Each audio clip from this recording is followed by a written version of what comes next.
Well, greetings and salutations to the 310 tribe. Hope everyone's doing well tonight. You guys can hear me and see me, just give me a thumbs up in the chat. Upcoming conferences, April 19th and 20th, I will be in Gardendale, Texas. And I had to look that up, so you'll probably have to look it up too. It's out in West Texas, but looking forward to hanging out with some folks there and studying the word and just fellowshipping and having a great time. And then after that will be May 1st and 2nd in Flowood, Mississippi. You can go to Mississippi Prophecy. I'll put in the show notes or in the title, whatever description. It'll be in there like it normally is. You guys can get the tickets online. It'll be myself, Tom Hughes, Alex Newman, and Chris Cochet and his wife, Kathy. And it'll be a good time. I'm looking forward to that.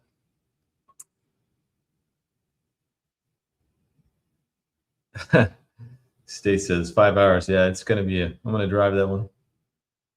So tonight, I wanted to talk about what's coming upon the earth. And if you think back to the, I think it was early 1980s, they had the movie that came out, Something Wicked This Way Comes. The movie was based on a book by Ray Bradbury, a guy who wrote Fahrenheit 451. It's a bunch of, you guys probably know who he is. But it's about this traveling carnival, and they have a sinister leader named Mr. Dark, who the carnival goes into the town and they feed on the people's like their deepest desires and basically enslave everybody while they feed on their souls. And that's just a movie and it's just a town, right? What I'm talking about tonight is something that's coming upon the whole world. And you can almost feel it, right? It feels like how it is right before a thunderstorm. Even if the thunderstorm is way off in the distance and you can just see the clouds building on the horizon, you get that first whiff of that rain-laden air, and you can, or maybe it's in your knees. You feel it in your knees or your joints. You feel that pain kicking in when there's a lot of electricity in the air. Well, we have something that's coming on this earth that is far more nefarious. And unlike a storm, even a hurricane, I mean, if you live on the coast and you've got this massive Category 5 hurricane coming towards you guys, you have places to go. You can go inland. You can go, someplace where the storm is not going to hit. But where do you go when the storm hits the whole earth? And it's not just one little storm. If you're looking at the radar, it's not one line of thunderstorms. It's an endless line of thunderstorms, and each one is worse than the one before it. And it's hitting everywhere at the same time. So where are you going to go? Where are you going to hide? How can you escape what's coming when what's coming is not just isolated to one place, but everywhere?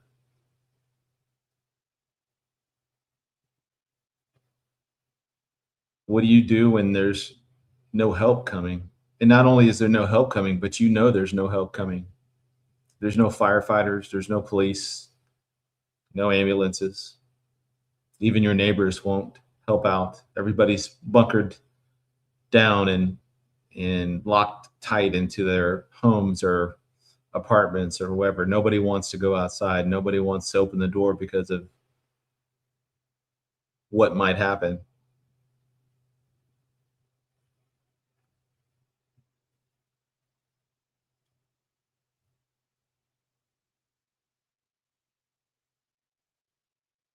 There's not going to be anywhere to hide when this storm comes.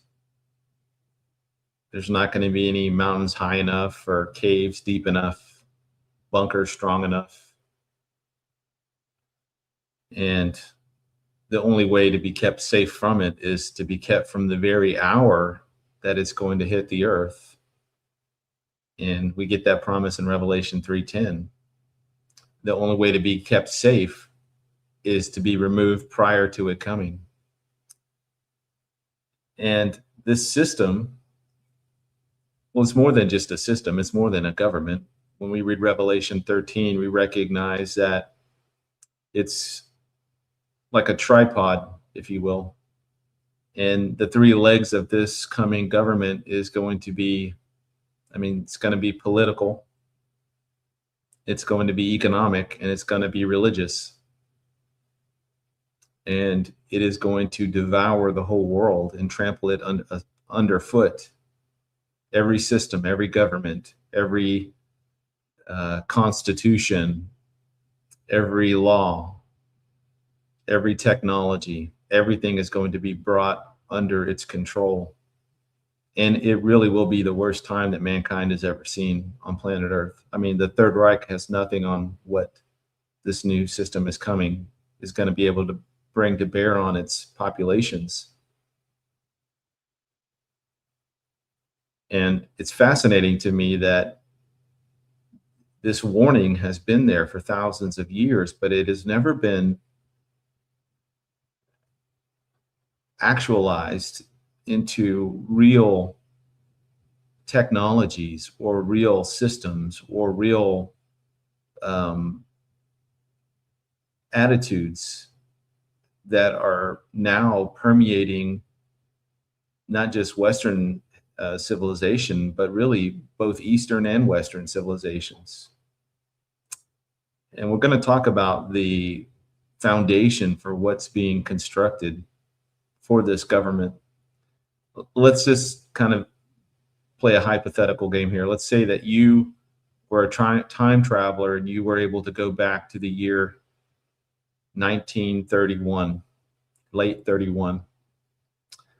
And the Third Reich had not yet taken over German politics, but you already know what's going to happen because you've already lived through that time, and you've got a growing Nazi party, or at least a political party in the United States that was very sympathetic to Adolf Hitler and his aims at rebuilding Germany and his political propaganda and all those sorts of things. But if you knew what was coming, you would try to warn people, wouldn't you? We have a book here that is thousands of years old, and it has laid out in crystal clear detail the outline of what's going to happen. Now, we're not given every detail about all the specifics, but we are given enough to have a very good understanding of what's about to unfold. And so if we are correct, then what we are looking at today should correspond to what scriptures has been saying for the last 2,000 years. And I think that we can very easily see how the world of Revelation 13 is going to unfold, or is unfolding right now, right before our very eyes, in a way that is very subtle. And yet, for those that are paying attention, it's very shocking, but for most of the world, they don't see it. It just doesn't register as anything of note or anything to really pay attention to. But it is noteworthy to us because we can look beyond just the benefits of that technology, and we can look to see what, at the very worst, it's going to be used against mankind, because the Bible has already told us that that's what's going to happen. And it's the only generation, and we're the only generation to where this makes any sense. And we'll talk about that in a little bit. Well, let's start off here with something. And I want to preface this first point with some scripture from Jesus in the Olivet Discourse. He said, "For then there will be great tribulation, such as not been since the beginning of the world until this time, no, nor ever shall be." So this time that's coming is far more serious and far more terrifying than any time in all of history, both recorded and unrecorded history. Now, we have the benefit of the doubt to believe in the Bible and to simply just accept the historical narrative of it as it's been given to us. But I would argue that our faith isn't a blind faith. And what I mean by that is we can very easily go over to the lands where the Bible says this stuff took place, and you can see evidence that what the Bible said is true. This is a very different kind of faith than, say, Mormonism, where Joseph Smith made a bunch of outlandish claims about there being, these massive civilizations here in the Americas, somewhere before the 4th century. And, the Lamanites and the, I can't remember the other group. There was these two main groups. One was light skin and one was dark skin. And you can guess who was good and who was bad, right? But these two civilizations supposedly clashed and fought, but they had very advanced things such as wheels. They had all sorts of animals here, like elephants and horses, and this is all 1,000+ years before even Christopher Columbus would come over, with his 3 ships, and before the Vikings, before presumably anybody. And yet, all the things that the Book of Mormon claims, you think that we would find some evidence of that here in the Americas, but we don't. And they're digging deep. I mean, they're willing to culturally appropriate the Aztecs or the Mayans or whoever just to kind of justify their historical claims. But what's interesting about the Bible is when the Bible makes a claim, it's usually disbelieved or it's not believed until many years later when some artifact comes out and it's got the guy's name that the Bible mentioned, 2,000 years ago inscribed on it, or we find a throne with somebody's name on it that's from the Bible, or there's a cylinder, the Cyrus cylinder, that validates historical claims from the Bible, and that wasn't discovered until the 1800s, and that thing goes back thousands of years, before Moses, before going back toward the time of Abraham. And yet, every time that there is a discovery, it never disproves the Bible. It always proves the Bible to be true. And we have we don't have a blind faith. We have a very grounded faith that what we believe is the way things actually happen. Now, granted, when you get to Genesis, anything before Genesis 12, things get a little hazy in terms of timing. Yet we also know that even our modern methods of dating antiquated objects or archaeological objects, the further you go back, the less reliable that data becomes, because it becomes less and less carbon-14 or less and less of this or less and less of that actually makes a claim. But you kind of get into these ballparks, right? And so we generally know that the Exodus took place around 1400 BC. We generally know that David was the king of Israel from about 1000 BC, the 10th century BC, for about 40 years going forward. So time back then is moving forward towards zero, and time is moving away from zero. And so now we're at a little before where Abraham was at the time. If we were to look back at BC, so if this was 2100 BC, Abraham would not yet have been born. This may be the time of Job. This would certainly be a century or two, or maybe 3 centuries after the Tower of Babel. People have scattered throughout the world. The Egyptians, or the Mizraim, had moved down to Egypt, and they're beginning to build their pyramids and whatnot. So a lot of things happening in the world, but yet look how fast time has gone.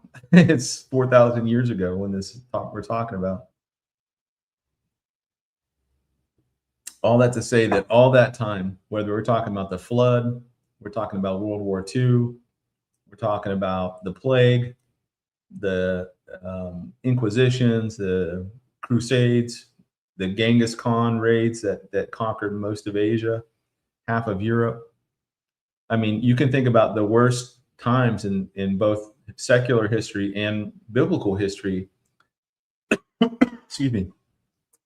And Jesus is saying that this time that's coming is worse than anything that's ever happened on earth before.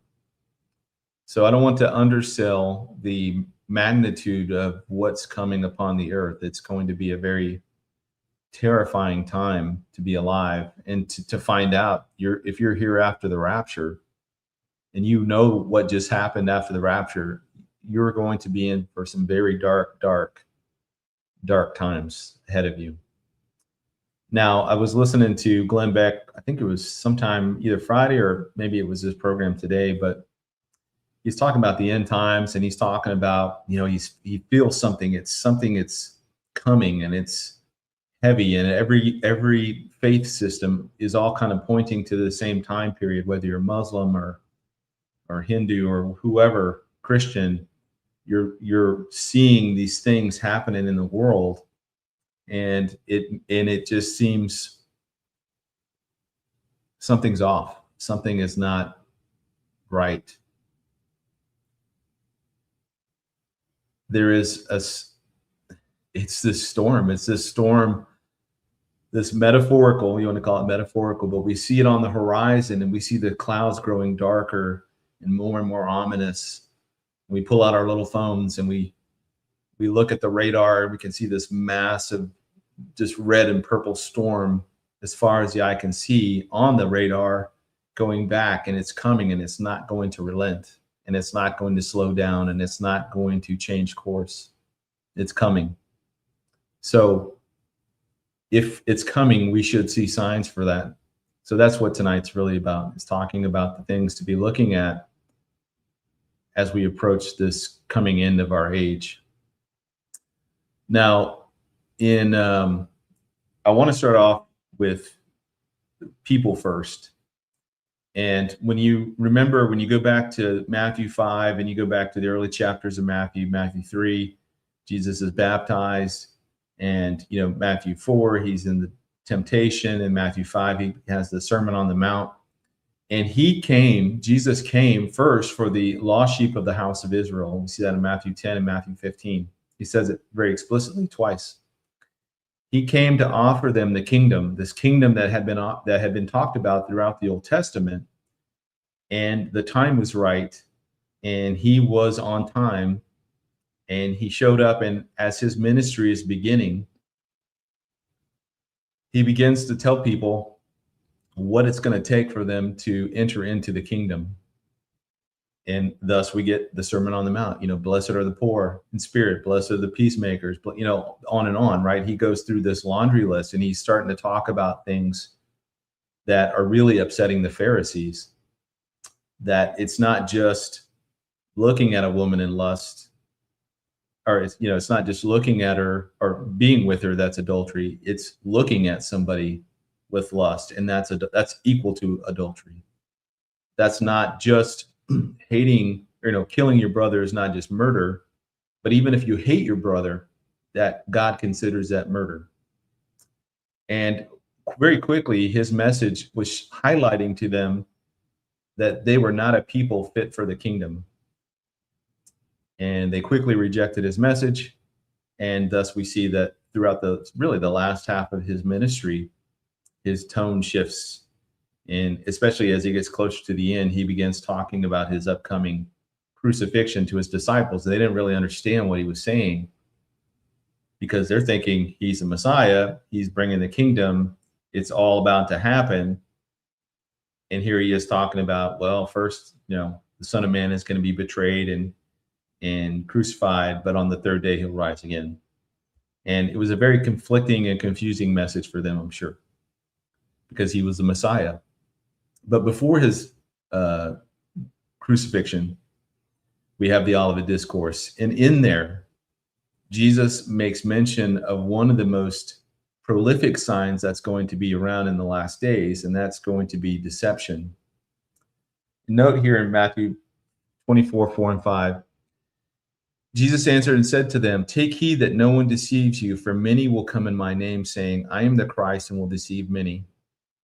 Well, we know that there's been a laundry list of men and presumably women that have come along claiming to be the Messiah and claiming to have special revelation from God, and that their way is the only way.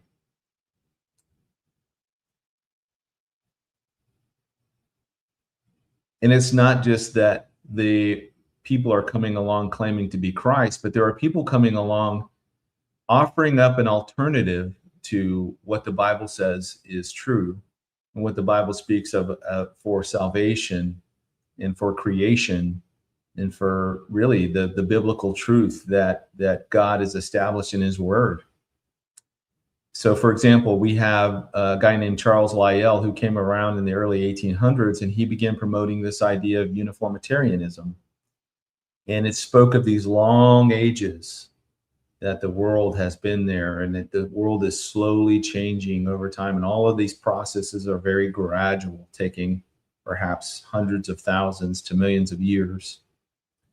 Well, while Charles Lyell didn't come out specifically and start claiming that man came from monkeys, he created a bunch of fertile ground for a guy about 20 years later to come along named Charles Darwin that would posit the origin of species theory, that man is really just an evolved animal, that all life form eventually, or at the beginning, came out of some type of primordial soup, and then that first single cell whatever creature split into two, and then it began evolving and growing from there, and eventually it would grow legs, and then it would crawl onto land, and then from there it would begin to adapt to land and all of those things, right? But without the long ages, Darwin would have no place to put his theory, because he needed millions of years, because we couldn't see that change in real time. He needed millions and millions of years for this to be theorized as possible. And since we kind of look like monkeys, or monkeys kind of look like us, and they're presumably the most intelligent of the animal kingdom, they're our closest, would be like their language for this, but they're our closest cousins, as it were.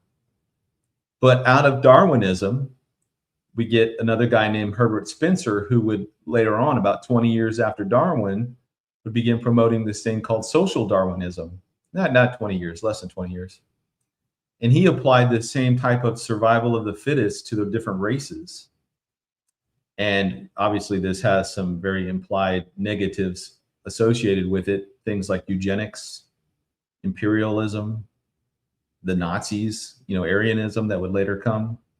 And so you can see from just this one false teaching from Lyell, it opened this fertile breeding ground of all sorts of bad ideas that would come forth out of that. And these are ideas that are still around today, still things that mankind has to wrestle with. And it really put Christianity on the defense, because Darwin was coming from presumably a place of science. And this is the mid 1800s, and this is the age of reason, and science is beginning to answer questions that religion couldn't. And really, religion had been trapped in this like dark ages for nearly 1,000 years under Roman Catholicism.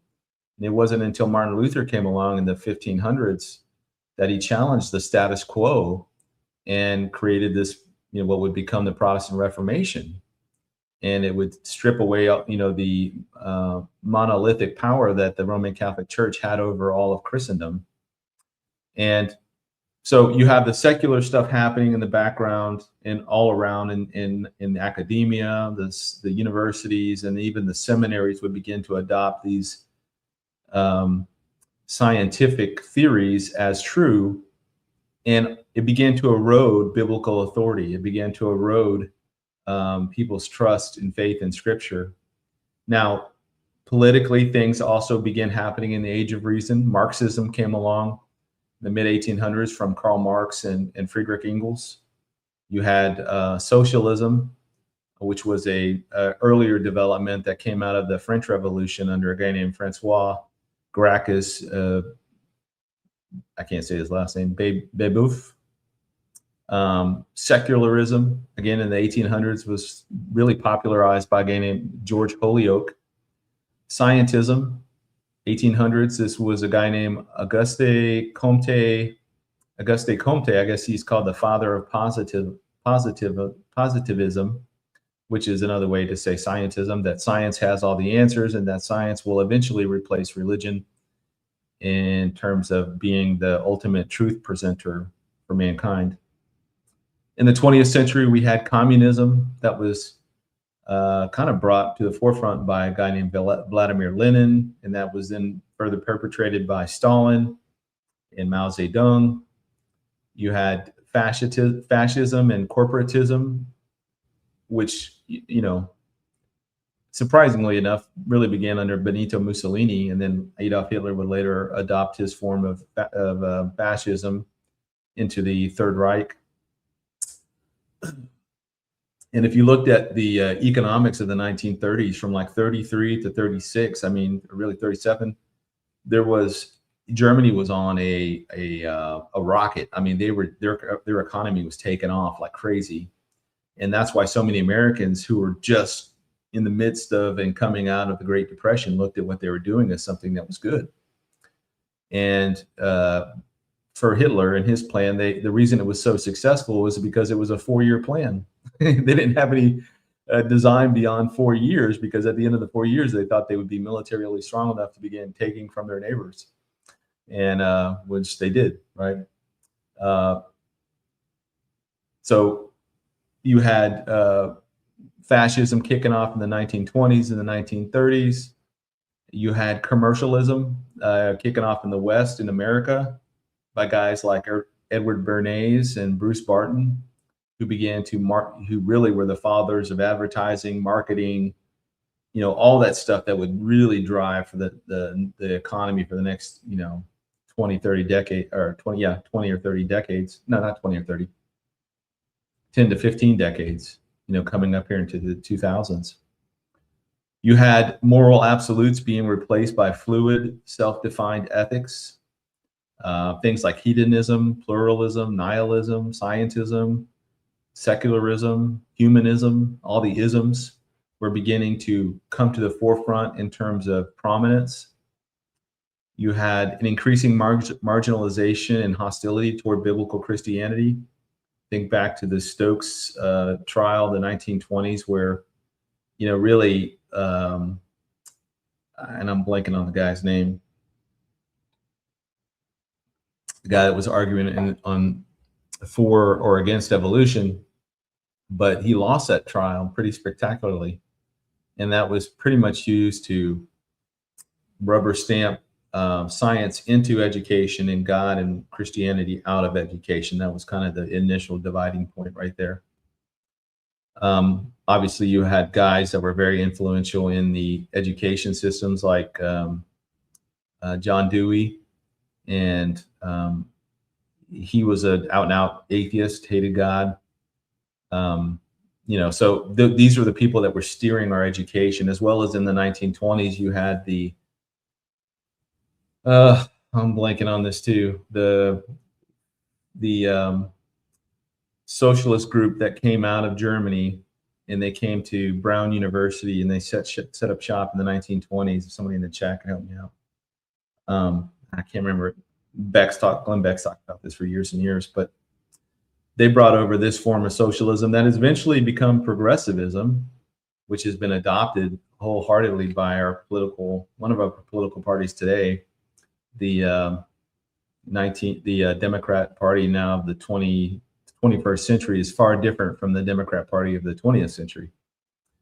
And all of these things, all of these desires and these false teachings and these, they're all, regardless of how you want to define them, they are all alternatives to the truth. And they've been marketed in all kinds of ways. This is scientific, this is reasonable, this is logical, this is commercially successful, this is that. And they're all alternatives. And they begin really dividing up and moving Americans away from the Bible as its central authority. Fabian socialist. No, it's not that. It's the Frankfurt, I think they're called the Frankfurt Group. Anyways, this whole progressive socialist wokeism stuff, that all started there in the 1920s. And Brown University. They were fleeing Germany because Hitler was on the rise. The Third Reich was on the rise. They're in Germany as the next coming political power, and they were getting out of Dodge because apparently they don't practice what they preach. They're promoting socialism, promoting communism, promoting all this, and as soon as a fascist entity comes into power, they flee. They run as fast as they can to the United States, which is at the time was a constitutional republic. So from a human perspective, or even from a national perspective, America first was attacked to get Americans away from Scripture, to get Americans away from the Bible as their biblical authority. And, it took nearly 100 years for that to happen. But by the early 1900s, there was a huge divide already between the Bible, biblical truth, biblical authority, and what the real experts said, and what the real politicians and the real leaders and the real movers and shakers began to wield as their influence and authority over the United States. The Bible was out, the science was in, and really from the next, I'd say 80 years, America was kind of lived under that shadow of really separating our faith from the real world. And it wasn't until just recently, probably in the last 20 years, where Christianity really began to push back with facts and figures and with scientists and with PhDs and folks that believed in the authority of Scripture, but also believed that it could be validated scientifically. And it just took the right types of technology to come along to actually show that. The next one, number 2, is this Orwellian postmodernism. And this really comes out of the number 1, because once you depart from the truth of Scripture, you'll begin to believe anything. And we know that culture is constantly changing, so that the norms and the mores of one generation are not going to be the same for the next. And what is acceptable in one generation will not be acceptable in the next. And what wasn't tolerated in the earlier one is then tolerated in the later one. So you start to see all of these reversals, whether you're talking about slavery, whether you're talking about women's rights, whether you're talking about economic fairness, practices not letting monopolies grow so large and so powerful that they can control everything. All of those things at one time, there wasn't anything wrong with them. And then later on, as we have evolved as a society, you'll start to see that it wasn't just about giving women's rights to vote, but that was, first wave feminism. Then you have second wave feminism, third wave feminism. And now in fourth wave feminism, you've got men that are demanding to be called women. and you've got women defending that. Like, it's just the most absurd thing. So anyways, if you go back and read 1984, George Orwell's 84, you'll start to see this slogans from the political party there, the doublethink. Things like war is peace, freedom is slavery, ignorance is strength, you'll own nothing and love it. All of those kinds of things, they're all doublethink. They don't make any sense. And they're designed to completely flip a norm on its head. Men can be women, men can give birth. All of this nonsense that is not true. Yet it's foisted upon everybody, really forced upon everybody. And if you don't accept it, then you're ostracized, and then you're cut out of society, like you're some kind of a Luddite or something. But in reality, we're the ones that are saying, no, women cannot be men and men cannot be women. There is a scientific truth to that. But then when you present that particular science to them, they reject it out of hand, and they accuse you of being whatever, sexist, misogynist, everything else under the sun. Yet they're the same party that says science has got all the answers. Yet when you show them, you see what I'm saying? You show them the science, then they reject the science. So it ultimately boils down to what somebody wants to accept as true and not true. And this is where, when you depart from biblical authority, everything, the floodgates open up, and now everything is just, it's a Pandora's box of whatever you want. Objective truth is replaced with emotion, with narrative, with the societal dynamics of class and gender and disability. All of those things are then factored into something is not simply true for the sake of being true. You have to weigh it against all these other things first, and then whatever's left, that might be true. And you've heard these sayings of, well, that's your truth. My truth is this. Well, there can only be one truth. So one of you is presumably, if you're talking about something that is empirically provable, like, for example, gravity, me and another person are standing on the edge of a building, and he's like, yeah, I don't believe in gravity. That's your truth, man. I'm like, okay, well, that's not simply my truth. That's the truth of the universe. And he's like, well, I don't believe it. And he steps off. He goes, I'm going to step off here and I'm not going to fall. And he steps off and he falls to his death. That's what happens when false teachings get smacked in the face with reality. I think it was Mike Tyson that said that everybody comes into the ring, everybody comes into the fight with a game plan, and it lasts exactly as long until they get punched in the face. So I think this is kind of the same thing, that you can have your truth, but at some point that truth is going to be tested, and it's going to hopefully not be something that's fatal to you. We've seen language re-engineered to reshape morality and perception for the last 20 years. The whole woke movement, cancel culture, DEI, all of those things, pronouns have been forced upon us. And, by and large, the corporates, the mega stores, the big corporate chains, blockchains, they go along with this because they don't want to lose money, because for them, the bottom dollar is the bottom dollar. Yet we did see companies that embraced this and lost to the tune of millions, tens of millions of dollars, because they embraced these nonsensical, irrational positions.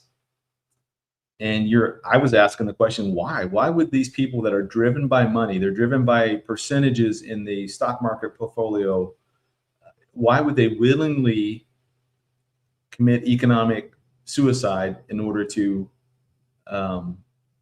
appease some other group? And for them, I think they saw there wasn't any way out, that they either had to accept this and that was the new normal, or they go broke because the system is going to force them to shut down, or they're going to get sued and all this other stuff they don't want to go through.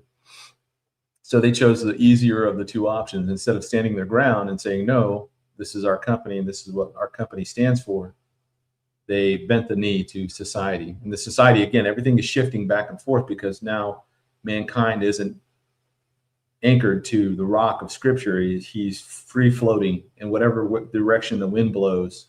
This is a storm brewing, right? So the wind's blowing all over the place. And that's why society's in such a mess that it's in today. You have, number 3, the revival of neopaganism. And each of these things I'm bringing up has got direct ties into Revelation 13, Revelation 17, Revelation 18, Revelation 12. Any of these passages talking about the beast system, every one of these has correlations to them. So with the revival of neopaganism, from the turn of the 20th century, let's say the 1880s onward, there was a explosion of interest in the West with regard to occultism, mysticism, Eastern mysticism, all varying forms of paganism. But really the occult was kind of the thing that had taken off. And, some of that can be attributed to the rise of Freemasonry and Albert Pike and on and on, the things he spoke of. But a lot of it came from Helena Blavatsky, who would go on to influence a bunch of prominent people, to include Alice and I forget her husband's name, Bailey, who were involved, setting up the faith structure for like the United Nations. You had the normalization of self-deification and inner divinity doctrines, and a lot of this comes out of Eastern mysticism. And this is some of the things that like Aleister Crowley embraced, that he can be his own whoever, and it was very prominent within occult circles that mankind could tap into spirit guides, into transcendental masters, and they could do all this stuff, and that they were going to inherit a lot of this power through secret knowledge, the kenosis, the hidden knowledge, right? This is where this idea of Gnosticism is kind of a return of Gnosticism in a lot of ways, because it's this hidden secret knowledge that if you could just learn this, you could learn how to make gold like the old alchemist. You could bend people's will to whatever you wanted them to do. You had this, Satan was as busy then as he is now, telling people he would give them the whole world if they just worship him, and they do. You had really in the 20th century this explosion of obviously entertainment through movies, later television, radio, books, video games, and it's just a cult. I mean, everything. I mean, if you go to Barnes and Nobles, or you go to any bookstore that has kids sections, teenager sections, I would say 80% of it's a cult in some way, shape, or form.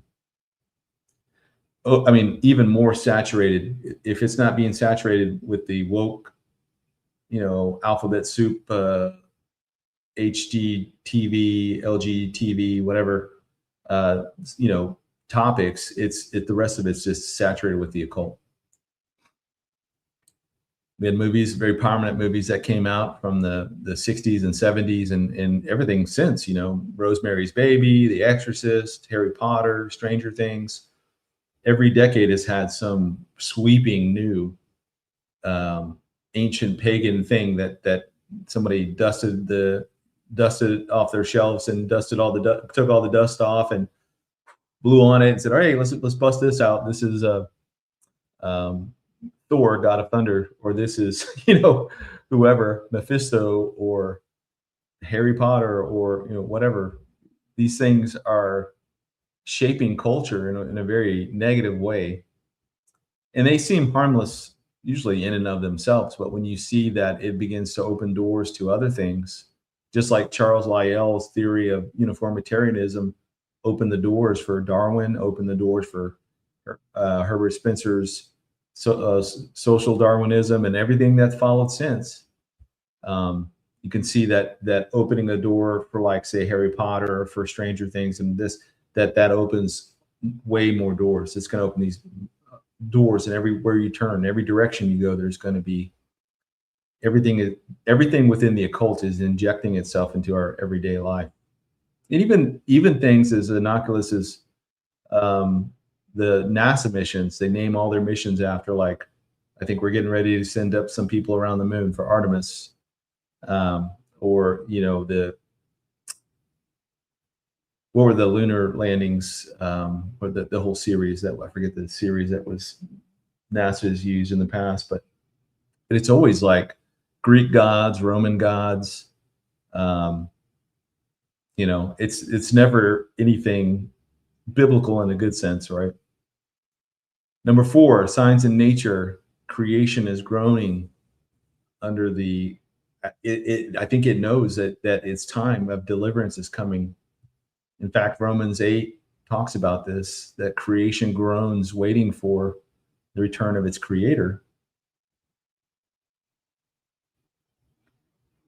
Intensifying natural disasters that has far more impact these days because our population is quadrupled since the turn of the century, the 20th century.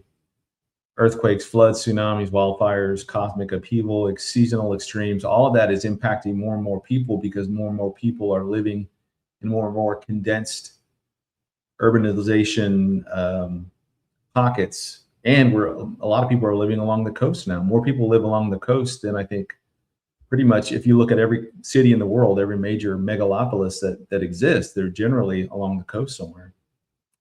Very few, exist completely landlocked, like Dallas, Fort Worth, or trying to think of some other big ones. But, you got Los Angeles all the way to San Francisco. You've got Boston all the way down to Washington, D.C. These are these major built up urban areas.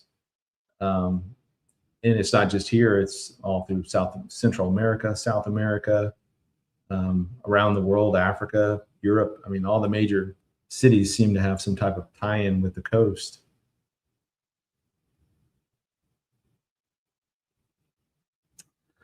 You have the environmental shifts, that are happening because nature is reacting, is groaning under this soon coming deliverance. Mankind is trying to come up with a explanation for what it is. And so mankind, it started out with global cooling and went that way for about 10 years. And then when we found out the world wasn't cooling, it was getting hotter, then it was global warming. And then that was the kind of the cause du jour for about 20 years. And then the world stopped getting warmer and started cooling again. And then now it's just back to the kind of catch-all climate change. And so they're trying to use climate change as an excuse to tax people for carbon, which is like the building block of reality.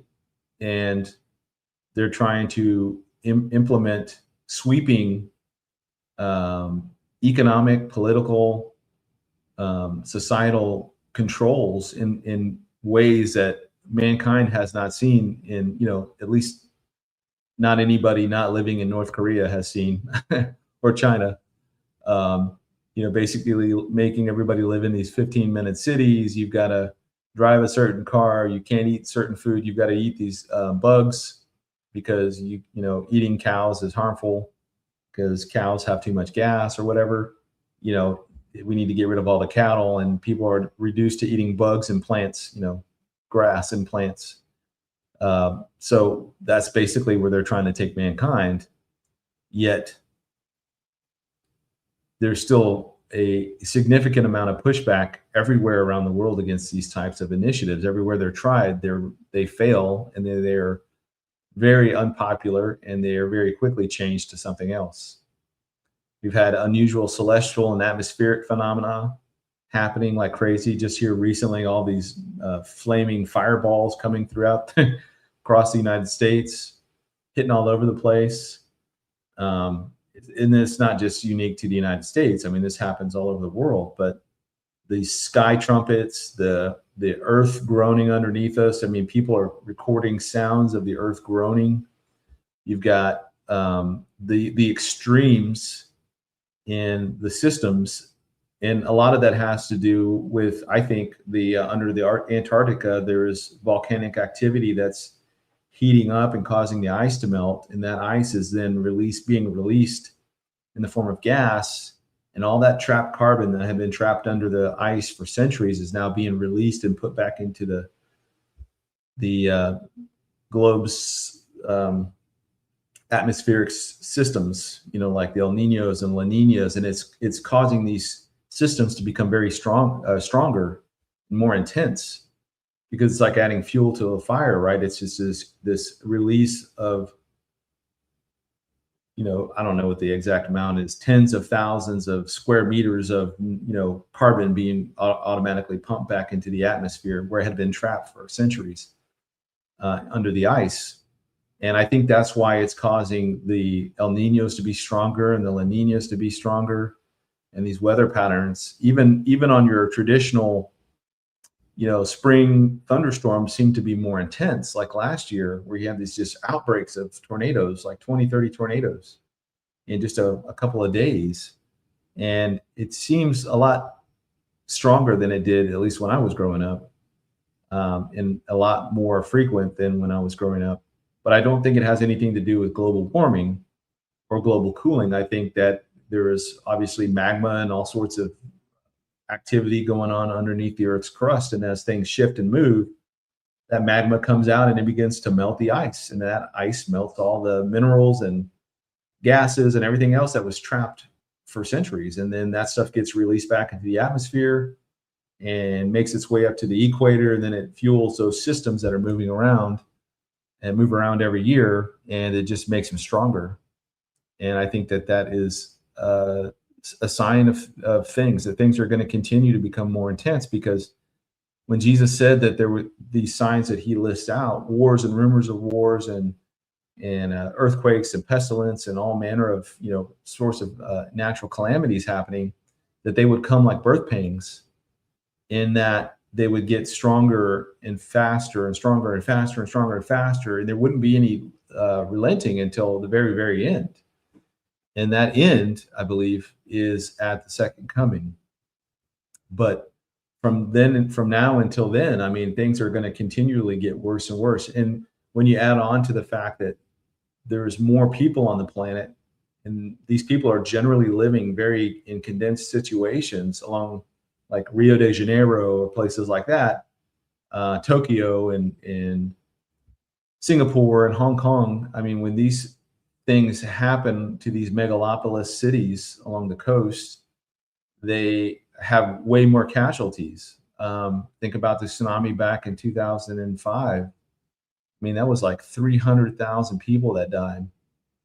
The Haiti earthquake, which wasn't even, that strong of an earthquake. I think it was like a 8 or 9, but because of the building construction there was so shoddy, and there was no safeguards put in there, just that earthquake was enough to just shake everything to the ground. But you've got more and more people alive today. We started off in the 20th century with 2 billion people, and now we're over 8. I'm not sure where we are exactly, but it's quadrupled since the turn of the 20th century. But all of this, it's a heightened global anxiety that is really feeding the fears of mankind in a way that was unheard of before our generation. Because first of all, most people didn't know something was going to happen until it happened. But now with our technology, we can see a storm coming from way out. We can see a hurricane when it's off the coast of Africa and it's just a tropical disturbance. But they start tracking those things, right? So we can see these things coming. But before that, they couldn't see it coming. They didn't know what was out there. They didn't know until it was right about to hit. So most people did not live along the coast. They lived further inland where it was a little bit safer. And, obviously you had big cities, New Orleans and New York City. But for the most part, because these storms were so devastating when they did happen, it was few and far between, but you just didn't know until it was too late almost. Galveston got hit by a really nasty hurricane back in 1906. I think it was the most devastating natural disaster to hit the United States. I think still to this day, because I think somewhere in the neighborhood of like 6,000 people died in Galveston, which prompted them later to build this giant seawall, all along their beach. The next thing, number 5, is the rise of artificial intelligence. And, obviously I'm skipping over some things like the internet, computing chips, how far we've advanced, but this is just assuming, okay, we're in the age of the internet. What is these earth-shaking, earth-shattering things that are happening that have real prophetic import to us? The internet would be one, because without the internet, you would not have the ability to tie everything together around the world. It's a global communication system. And with that, very quickly, we learned how to let the system build itself and teach itself, these large language models and these things, the rise of the intelligent machine, where these things are teaching themselves at an exponential rate. And a couple of years ago, I would say probably if you went back 5 years ago, people were vaguely familiar with artificial intelligence as an idea. You had a few people that were talking about it as a coming threat, guys like Britt Gillette and Patrick Wood and others. But for the most part, most of us saw that as some type of a science fiction thing. And we had very limited AI at the time. You might have a computer system that does like one thing. If you have like a chess game or solitaire, or name a calculator, or something that just does like one thing. We had that for a long time, but now you have this thing that can pretty much do anything. It was initially introduced in 24 as a novelty, and you could see how fast it's gone within just a couple of years. We're on the 6th or 7th generation of AI, and they're being incorporated very quickly into corporate systems, into government systems, into military systems. And the power in these things is really unlike anything we've ever dealt with before. And if you think back to like Mary Shelley's Frankenstein, or like the Terminator, the Matrix, 2001: A Space Odyssey, all of these creations we create, it never turns out well for us. You know, with the Terminator, you get Skynet. You know, Space Odyssey, you get HAL, this homicidal computer system. Obviously, everybody's familiar with Frankenstein, but when we create these things, we're trying to play God in a way, and we don't have all the variables, and we don't control hardly anything once this thing gets going, and next thing you know, it's out of control. And so we can see very quickly, even the guys that were involved in creating artificial intelligence, you know, and all the different facets, many of them have stepped away and said, this is way too dangerous. We don't even know what the stuff is capable of doing. But for the most part, we're going to keep racing forward on this, because if we don't do it, the Chinese will, or the Russians will, or, you know, whoever will. And we can't let these other people have the most powerful tool in the history of mankind. And right now we're dealing with things like voice cloning, deep fake technology, AI powered movies and clips and reels and all that. And it's very difficult these days to really discern what is real and what is not real. You have to get it from multiple sources. You have to kind of check it 6 ways from Sunday. I saw a post the other day from, I thought it was from Trump, from his True Social, but it was some statement supposedly from Trump saying the dollar was collapsing in real time or something to that effect. And it turned out to be a fake. Like, he never posted that. So, I mean, it seemed real. It seemed real, but then I'm like, I better check this. You know, I better look at a couple of different things before I go blasting this on Facebook or whatever. So I did, and it turns out it was fake, and he never posted that, but somebody had made a screenshot of that exact style, I mean, perfectly. And, you know, what happens tomorrow if some prominent political leader is seen to be shot or seen in some kind of a scandalous thing, and it turns out a few days from now that was a deep fake, or it was AI made, or whatever the case is. And depending on how good it is and how convincing it is, it could do a considerable amount of damage before it's taken down or proven to be not true. We've weaponized AI. We've put this into these drones, into these robotic, you know, whether bipedal or quadrupedal systems.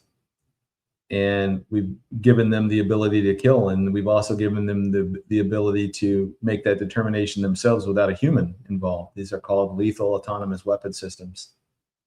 And we are increasingly using these and creating these for the military. Right now, the most prominent form is in the form of drones that fly, but they have underwater ones. The USO, or not USOs, they're the submersible drones. You have drones that are the size of a hummingbird. They fly in packs. They all fly with this hive mind technology where they, you know, like a flock of birds can fly, and they all turn one direction. They all, you know, move very fluidly, as if they are all thinking exactly the same thing. So they know when exactly to move, and they don't run into each other. They don't fly into this. We have drones that do the exact same thing through hive mind. And these are the ones I think will be used eventually for beheading people, because they can put enough shape charge explosives in them, and they can, if you don't have the mark, these things are just going to target you as an enemy combatant because you don't have the mark. And I think a lot of people are going to lose their head that way. We have AI surveillance, mass surveillance.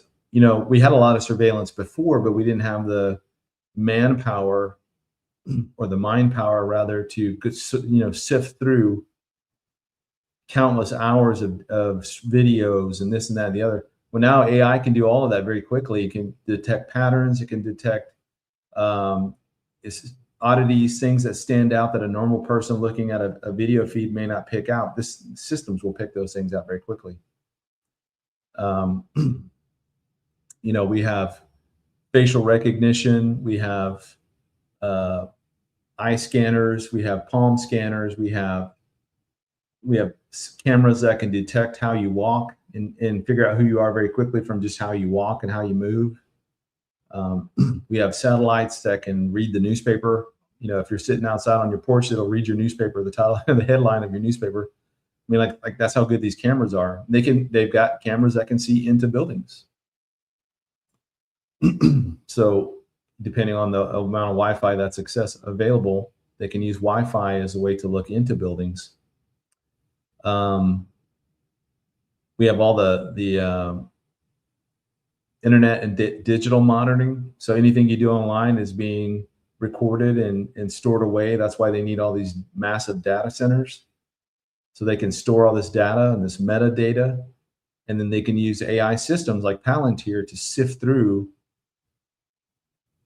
terabytes. I don't know what's bigger than a terabyte, but terabytes of information very rapidly, and sift through years of data very rapidly. That's how Doge was able to come in and begin to very quickly determine where all the fraud was in the government last year, and make these kind of very explosive claims about, you know, pick an agency and how many tens of millions of dollars have gone through the back door to something else. And so that stuff is being addressed, and it's all about efficiency and making the government more efficient. And I think ultimately that lends toward the whatever the beast kingdom is. It is some type of a regional power structure, but it's also a technocracy, if you will. Like you have the 10 kings, they would be an oligarchy. You have a small group of powerful people controlling everything. That's an oligarchy. But they will derive their power from this system that is going to be able to give them data and information in real time, or even ahead of time, to make decisions right there on the spot. So they're going to be the most empowered leaders that have ever existed. And then from out of those 10, somebody is going to rise up. He's going to supplant 3 of them, and then he's going to take over the whole thing. And that is the man we call the Antichrist. He has a lot of different names and titles. He is the first of the 4 horsemen that rides. He is the man of sin, son of perdition, the lawless one, the little horn. This guy that's coming, I believe, is already alive today, and he's biding his time in whatever facet whatever he's doing. And at the right opportune time, he's going to have the opportunity to accept the offer that Jesus rejected. When Satan offered Jesus all the kingdoms of the world, you know, obviously we know Jesus rejected that, but this man is not going to reject that. He is going to embrace that and take it. And for 7 brief years, he is going to control everything on the planet, or he's going to try to. And for the most part, he'll be successful, but there will be those that still stand against him and will give him problems. But the thing is that Satan controls the world. Ultimately, you know, when you read 1 John, I think it's 5:18, 5:19, that the whole world falls under the sway of the evil one. And when Satan offered the kingdom to Jesus in Luke chapter 4, Jesus didn't dispute his claim that he controlled all the kingdoms.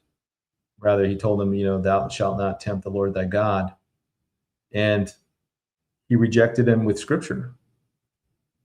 And through that, when Jesus spoke later to Pontius Pilate and said that, you know, my kingdom is not from this world. It's not something that man can bring about. It's something that only I can bring about, that God can bring about. That is going to be the exact opposite of the Antichrist. He is going to take the devil's deal to control all the systems of the world and the governments of the world. And he, I believe, is a true believer that he's going to be able to do all these things he says he's going to be able to do, because he's got all of hell backing him. So let me back up a little bit.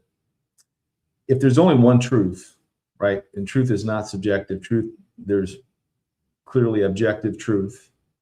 And that objective truth lies in the reality of Jesus Christ as God come in the flesh. and that the Bible, which tells us about who Jesus is and who God the Father is and who God the Holy Spirit is, if that is objectively true, which I believe that it is, then everything else is a lie in varying degrees. And what I mean by that is Hinduism, Buddhism, Shintoism, Islam, Roman Catholicism, Mormonism. I mean, all the different, every other religion that exists, paganism, Wicca, all of that comes from the same source. It comes from Satan, because he is the father of lies. And he doesn't care what you believe so long as you don't believe the truth. So he'll give you 40 different flavors of whatever, just as long as you don't go with the real thing. He'll offer you everything else in the world, but he can't offer you the real thing, because that's the one thing that he's fighting against, which is the truth. So after the rapture of the church, I think, and especially after Gog and Magog, all of the world's systems are going to come together. They're going to just blend into one belief system, and that ultimately, by the midpoint, will be directed toward the man Antichrist. And he's going to use all of this technology with terrible effect. I mean, he is going to use that to decimate the population of the earth. And we know from Zechariah that there is, I think it's Zechariah, I want to say it's 9. Whereas we know that 1/3 of the Jews were killed in the Holocaust, the Nazi Holocaust. Well, in this coming time of the 70th week of Daniel, which also goes by the name more commonly known as the tribulation, 7-year tribulation, we know at least the second half of that, this man is going to be able to wipe out 2/3 of the Jewish people, and only 1/3 will be remaining. So he's going to double the effects of what the Nazis did just to the Jews. He's going to basically decimate every mark of the beast marked person on the planet, because in Revelation 13:7 it says that he is given authority over every tribe, tongue, and nation, and he's going to be even able to wipe out the martyrs, the Christian martyrs, the tribulation saints in this time, and very few of them will actually live to actually see the second coming with their own eyes. And the only ones that will survive will be those that God sets aside and preserves and protects supernaturally, because there's not going to be any other way to be preserved through this time period. At his disposal, though, he'll have quantum and exponential technologies. And the technologies we're seeing today, particularly with the power of quantum supremacy, is probably the most misunderstood technological development. We hear about artificial intelligence all the time, etc. But artificial intelligence has its drawbacks. It has its constraints with regard to power, water, data centers, all these other things that kind of make it possible. But quantum operates on a very fundamentally different level. You don't need the massive systems. You just need the quantum system itself, but you need it just to be temperature controlled to absolute zero. So once you get that stabilized and the operating room stabilized, the power that it possesses is really unrivaled. It will break every encryption that man could throw at it. That means every state secret is laid bare to whoever has control of this. It has control over every financial transaction. It has the ability to solve problems that would take a supercomputer millions of years to solve. They could solve it very rapidly. I mean, it's operating at a fundamentally different level. We have about 5 in the United States companies that are heavily invested in quantum development. IBM, Google, IonQ, Rigetti, D-Wave, and that's not to speak of those in Russia, those in China that are operating at their own pace. But quantum supremacy really is a terrifying thought, that whoever has control of this I think is what cements the power for the Antichrist, is that one of those companies, or presumably one, perhaps in the EU that's being developed that we don't know about. Somewhere, somebody's going to develop this level of either stable quantum systems that don't need this extreme cold temperature to operate in, or they are going to create enough qubits, which they need to function for a quantum computer to function in these qubits. They're going to find a way to mass produce those things, which I think we're very close to doing now. But all of these, you've got even there's a company named Quantinium that's incorporating artificial intelligence, quantum, the NVIDIA chips, and putting it all together. I mean, I think that has the potential to be, I think let me put it this way, whatever this final artificial intelligence system is that is like the most powerful, it's going to be tapping into quantum to get that power, to get to that level where it's better than anything else. And so I think it's the blending of those two things together.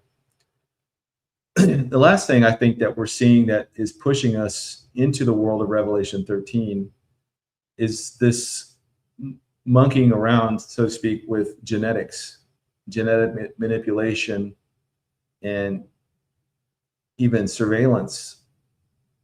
And we've gotten to the point now with gene editing technologies, they're really redefining what it is to be human. Not only is it genetic editing, but we also have a lot of anti-aging technologies that are being advanced at a very rapid pace. And you've got a number of companies, Altos Labs, they're into it for $3 billion. They're dealing with cellular regeneration, autophagy, or however you say that, which is like cellular cleanup, senolytics, which is the elimination of zombie cells. You have a company called Retro Biosciences, and they're looking to extend human life by 10 years. Life Biosciences, again, cellular regeneration, epigenetic reprogramming. You have Cambrian Biopharma, Calico Life Sciences, and Calico uses the Alphabet Incorporated, which is Google's parent company, and they're kind of blending advanced computing and artificial intelligence into the biology of aging and trying to crack that. But ultimately, they think that they can. I had a saying that they'd say, for the Methuselah Foundation, their goal is saying making 90 the new 50 by 2030. So think about that, making 90 the new 50 by 2030. Now, I'm 51 and I feel pretty good. So if you're saying I could be 90 and feel this good, who's not going to want that? Especially these guys that have more money than they're able to deal with. They're throwing billions of dollars into this because they all want this for themselves.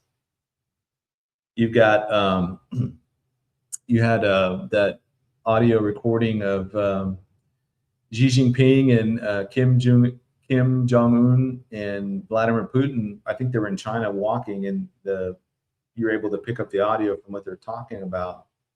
And they're talking about all this anti-aging stuff, like that they're taking this stuff so that they can live longer. And I don't know, to what effects that they all look pretty old to me, but like, I don't know to what effects that's actually going to have for them if it's achievable now. But it seems like it's achievable within the 70th week, because we know that there's some people that, and I think in chapter 9, that want to die, but they can't die, especially when this demonic locusts are released from the abyss, and they're tormenting people for 5 months. You get stung by these things, and it's like 5 months of just straight agony, and there's no way to assuage it. And so now they're trying to kill themselves. They're trying to find ways to die, and they cannot die. So some advancement with anti-aging seems to make headway inside the 70th week, because whether they're able to get the genes to start doing this cellular cleanup or cellular rejuvenation, like on steroids, and they just are so effective that mankind could live for hundreds of years, yet there's only 7 years left, and they're being tormented by these demonic locusts, and they're wanting to die and they can't die. So to me, that makes a lot of sense. But as far as surveillance goes, I talked a little bit about this earlier, but you have, facial recognition, retina, gait, behavioral data, or patterns of life.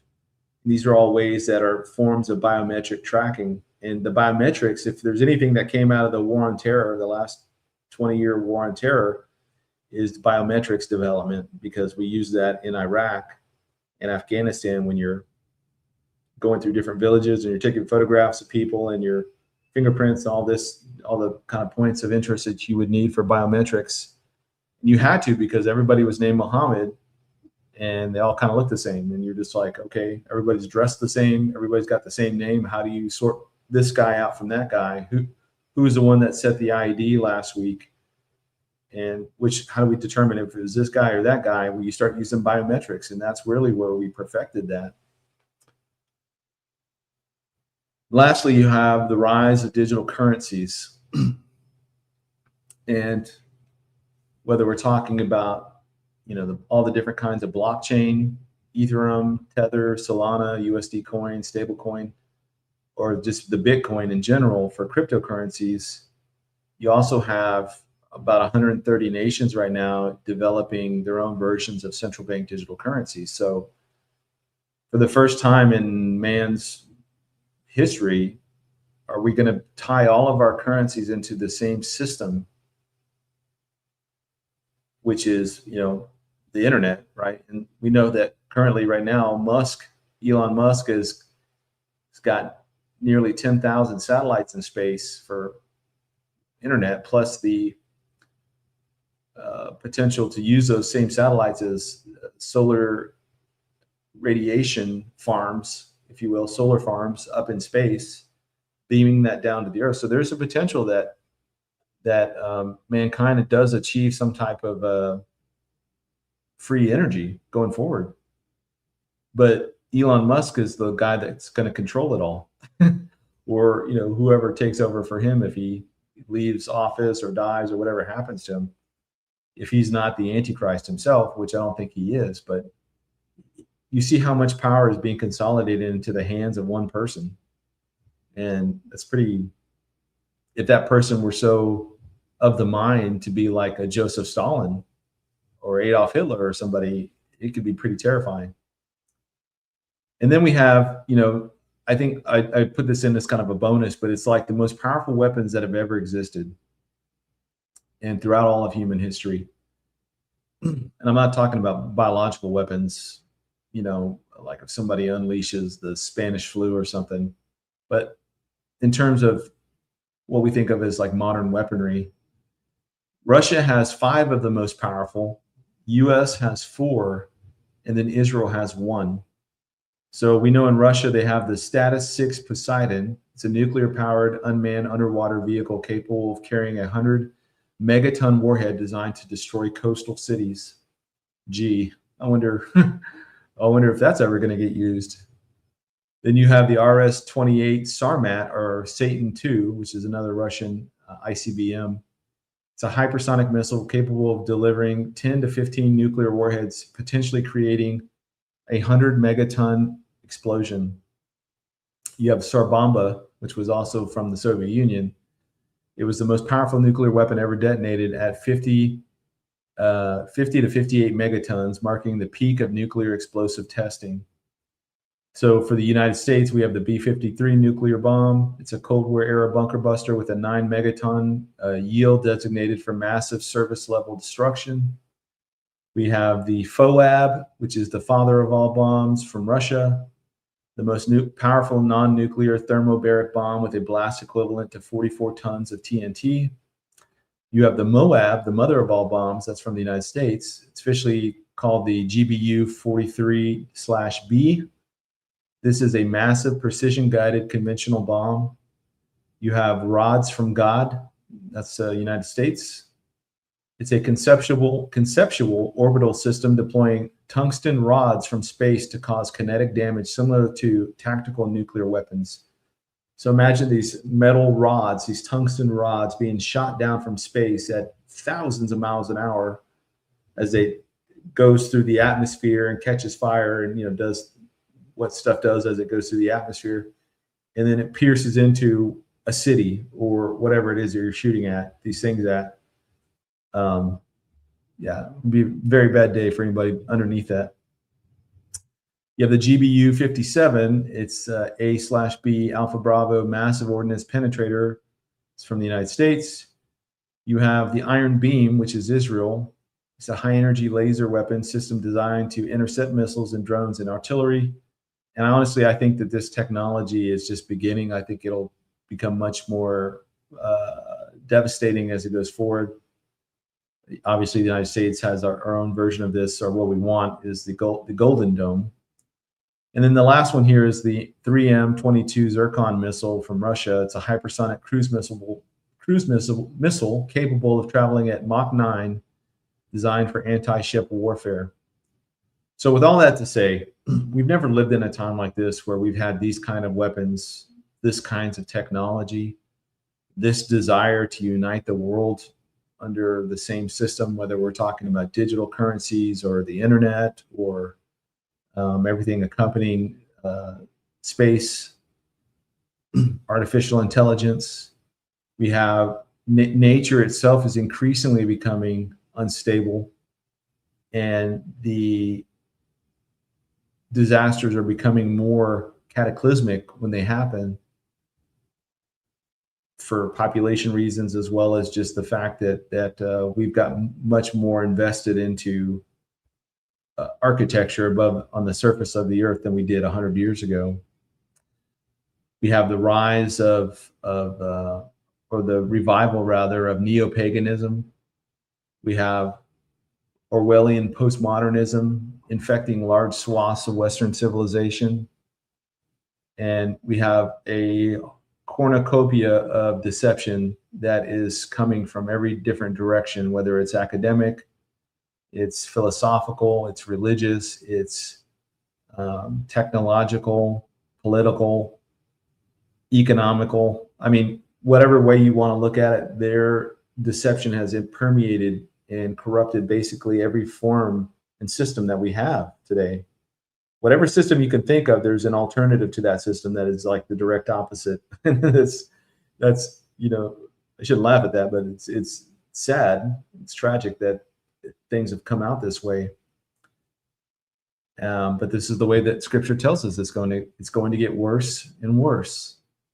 Things are not going to get better. The U.S. is not going to be around for another 250 years. There's not going to be a golden age that Trump or anybody else brings in.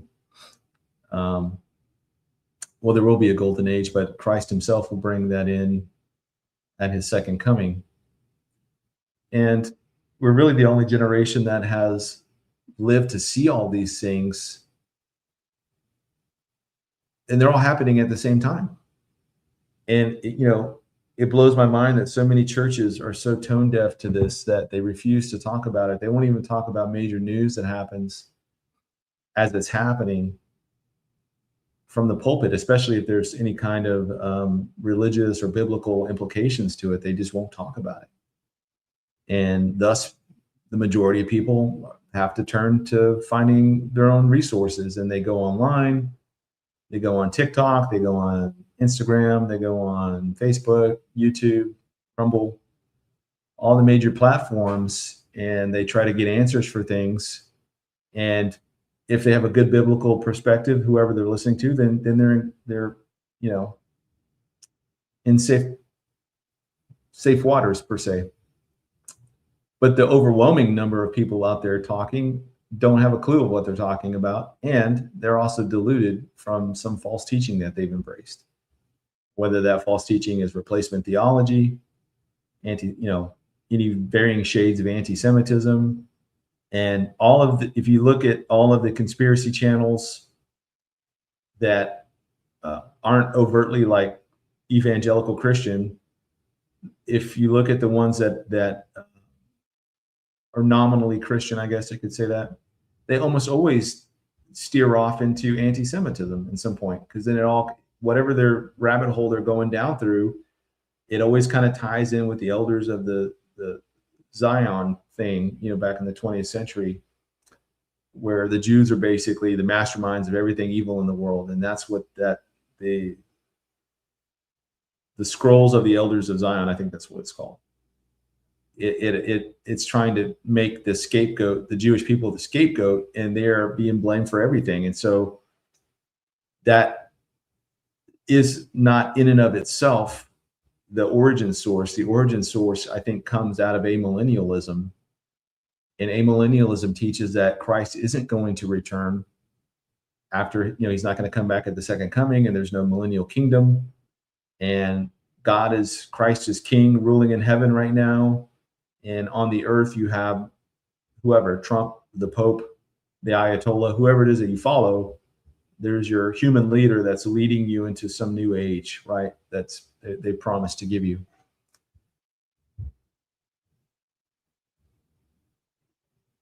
Well, if that's true, then surely Israel wouldn't matter, right?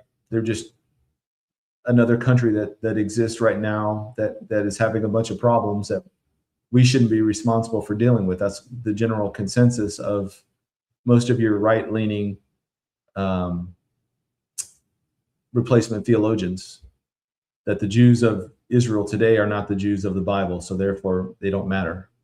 The church has inherited everything, and we're just going to be here until the sky rolls up and God pokes through and says, that's all, folks. That's kind of how they see it. There's no end state to the current age we're in. It's going to go on and on and on until it doesn't. And a lot of people don't like being called, I have friends on Facebook that I come to find out are very anti-Semitic, and you call them anti-Semitic and they're like, oh, just because I don't like Netanyahu, or I don't this, that, whatever. Then they try and dance around that, and they don't like being called an anti-Semitic, but then they turn that around on you like it's like a badge of honor, because that's just what we say now to people. It's like calling somebody a racist these days. It doesn't mean anything anymore. But when it really is anti-Semitic, and you really do call them anti-Semitic for promoting whatever, then it doesn't even faze them anymore. It used to faze people. Now it's nothing. So it's so weird. It's so weird to see people that are Christians that then come out and say, well, the Jews that are in Israel today are not the real Jews. Just like, dude, who do you think Hitler was trying to kill all those years ago? Were they fake Jews? Because they were all Jews in Europe. He was just killing them because he was bored, right? All right, well, I don't get that. So where's the Palestinian people before Yasser Arafat came along? Because when I look at the old newspapers from back then, it said a Palestinian Jew and a Palestinian Arab, or they're talking about the different groups, Palestinian Jews and Palestinian Arabs. Palestine was the name of the area there, but that all belonged to the Ottoman Empire for like 400 years. It was all part of the Ottoman Empire. The Ottoman Empire had conquered the Byzantine Empire and then took control of all those areas. So,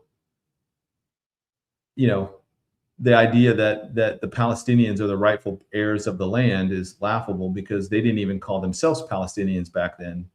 You were an Arab, Palestinian Arab, or you're a Palestinian Jew. That was it. Those are the two distinctions. Or you're a Christian. So this idea that the Jews that are there in Israel now are not the real Jews, despite the fact that you can take a spoon and start digging in the dirt there, and you'll come across 20 different artifacts saying that, with ancient Hebrew script, writing on it, should tell you something, that they are the indigenous people of that land. The people that they conquered were not the Palestinians. They conquered the Canaanites, who don't exist anymore. And that was in the time of Joshua. So 1400 BC, roughly. Yeah, that's their land, right? And there's plenty of evidence to suggest that they are the same people that have been hunted and haunted for the last 20 centuries, since the Romans destroyed their temple in their city back in 70 AD. But this all comes out from amillennialism, this idea that Augustine popularized, that the church is now Israel. And although that idea existed before Augustine, there's a document, a fragment from, I think it's from Eusebius, but he's talking about the schism of Nepos, which took place in 299. And Nepos was a devout man that was called amillennialism heresy. I think he rightly called it that. And 100 years later, you got a guy named Augustine that comes along and popularizes it. And that just becomes the accepted eschatological position for the new burgeoning Christian church that was now also embedded into the government there, both in Rome and in the Byzantine, the Eastern Empire. And we know through history that the Roman Empire would begin to rise out of the West through the Dark Ages and really become dominant by the time of Charlemagne around the year 800. And then they called it the Holy Roman Empire. Or if you're a German, and you would have called that time period, I guess, the First Reich, somewhere in that area, because the Holy Roman Empire was kind of centered in Germany at that time. So all that to say is that you have so many false teachings today, so many competing ideas, so many distractions, and all the while, you've got technology racing ahead exponentially. You have the earth is literally tearing itself apart under our feet, and it's becoming more and more obvious. You have technology that is so dangerous and so unknown of what's going to happen at the outset of it, or at the end state of it, that we've never really lived in a time like this before. And even at the height of the Cold War, we had the idea of mutually assured destruction, that we're not going to launch a nuke on you, because if we do that, you're going to launch one on us. We both lose. So there's nobody wins in that scenario. But that's not the same thing for artificial intelligence. Now you've got Jensen Huang, I think his name, came out the other day and said that they have achieved artificial general intelligence. So how long do you think it will be from artificial general intelligence into artificial super intelligence at the rate that we're expediting these things? And they didn't expect us to get to artificial general intelligence until like the early 2030s. We're already there. I would think that if this same speed holds true, that by the end of 2027, 2028, that we will be at the cusp of artificial super intelligence. So there's a lot to talk about. Thank you to the dude, and to the other super chats. I didn't get some names, but I saw them earlier. Thank you, whoever gave those to me. Appreciate that. All right, so I'm an hour and 30 minutes in. I'm finished my part. Now we'll go to Q&A. Yeah. Let's try to make this a shorter message tonight.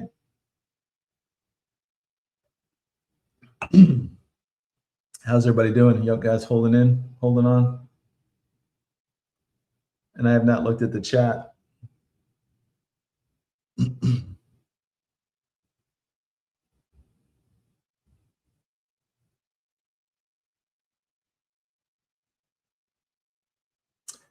So Aaron, I'm just looking at this question because I don't know if it's captured.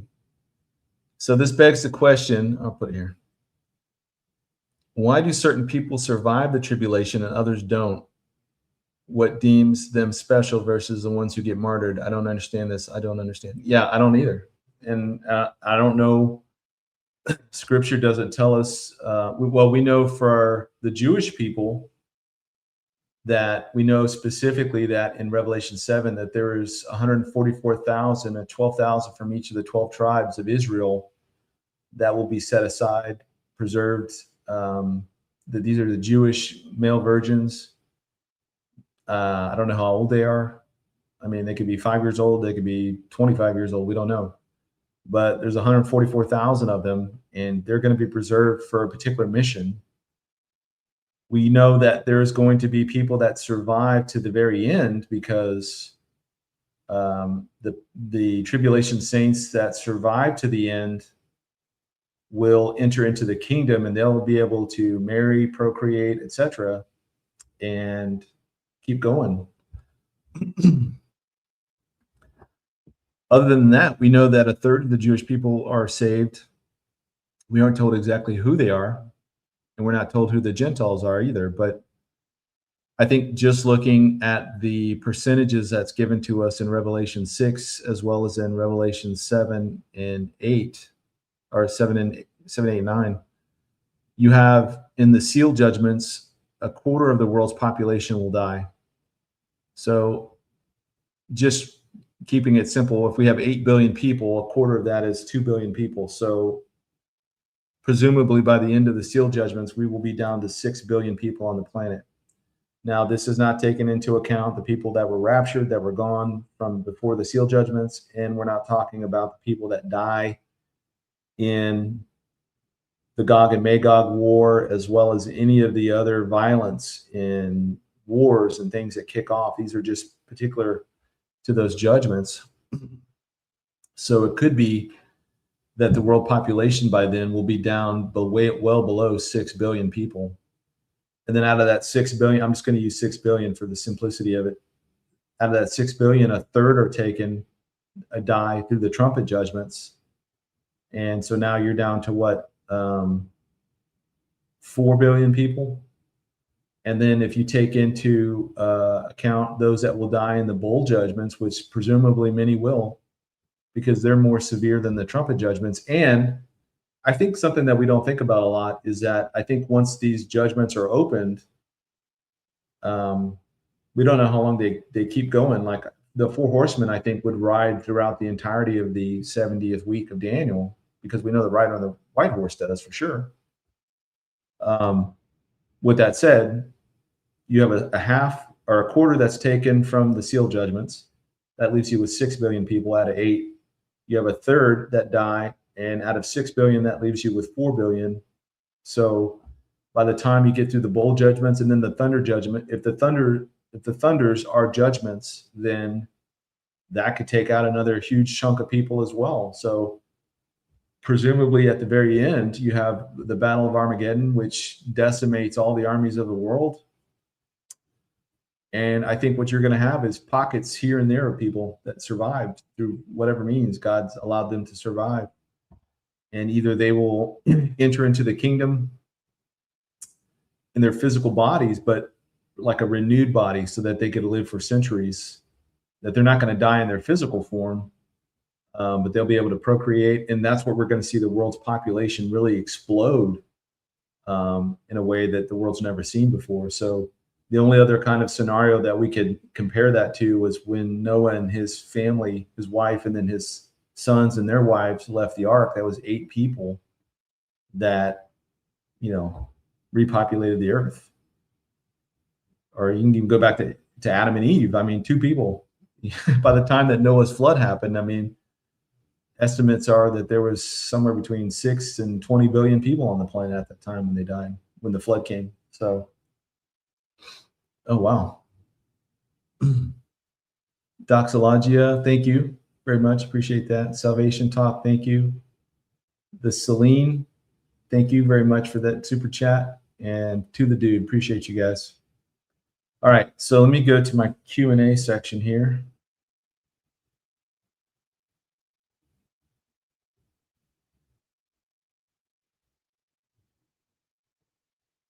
Let's see. Titus texted me, and I was just texting him back. Where am I looking? Okay.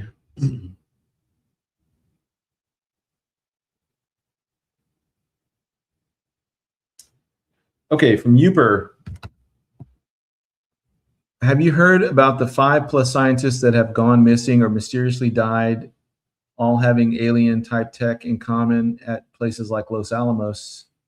Yes, I have. And it's more than 5. It's like, I think they're up to 7 or 9 of these scientists that have some type of ties to the UFO community.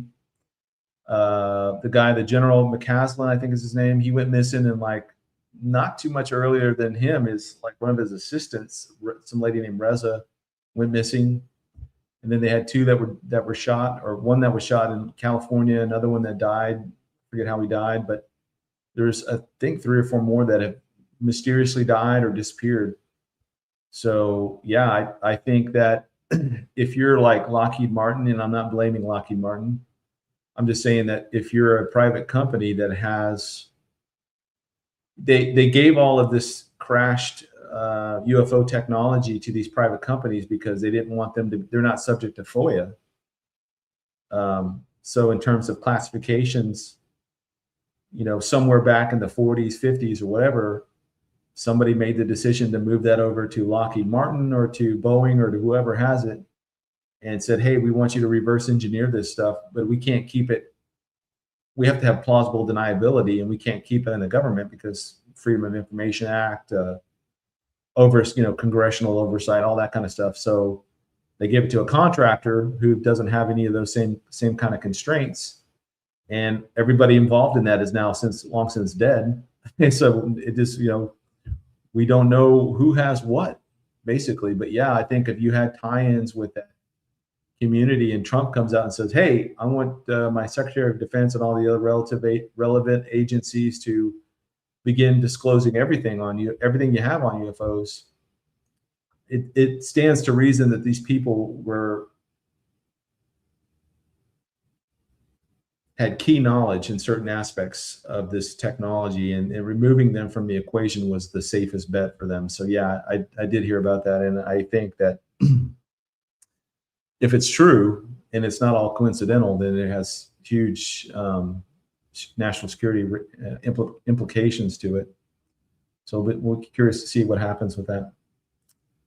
Okay, from the Patrick Hart question, what near fulfillment prophecies are there to share with an unbeliever to watch for? Two of the things I always point out, the most obvious, are the two witnesses in Revelation 11 who are killed in they're left dead in the streets. And everybody in the world can see their bodies laying in the street. So that kind of technology did not exist before 1989 or something, before CNN. And that whole time period was, really, you're seeing live footage as it's happening. That was the start of it. So fast forward through the 90s, and then, through the development of smartphones, smart devices. I mean, we're the only generation that this could be applicable to. No other group of people throughout history could ever claim the same thing, because if you're in Jerusalem or you're in Beijing, China, how do you know what's going on in Jerusalem? I mean, there's no way you could know. You would know months after the fact, maybe. All right. So that, and then the other one is the mark of the beast technology, where one man could control all buying and selling. Clearly, that obviously couldn't exist before the internet and before the rise of digital currencies.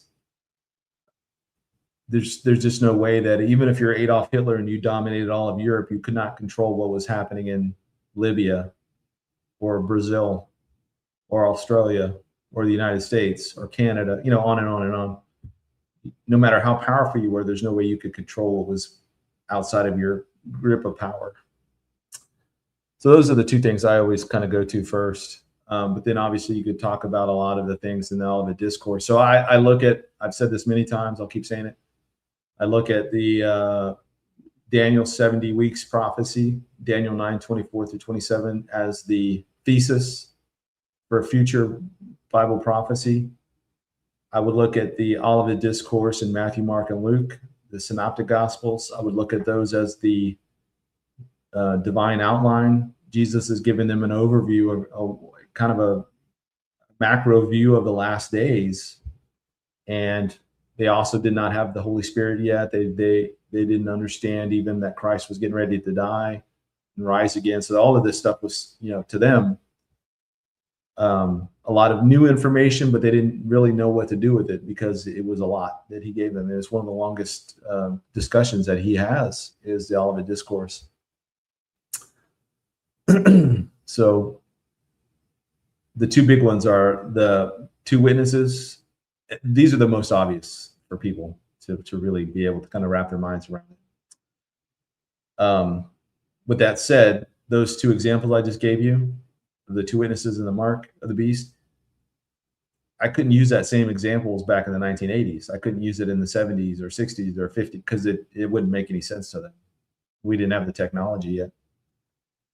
From Derek, do you think we will see John the Revelator writing down the things he sees? If he saw the future, will the future see him? That is a great, fascinating question. I've thought about that. I kind of don't think, I mean, I kind of think we will.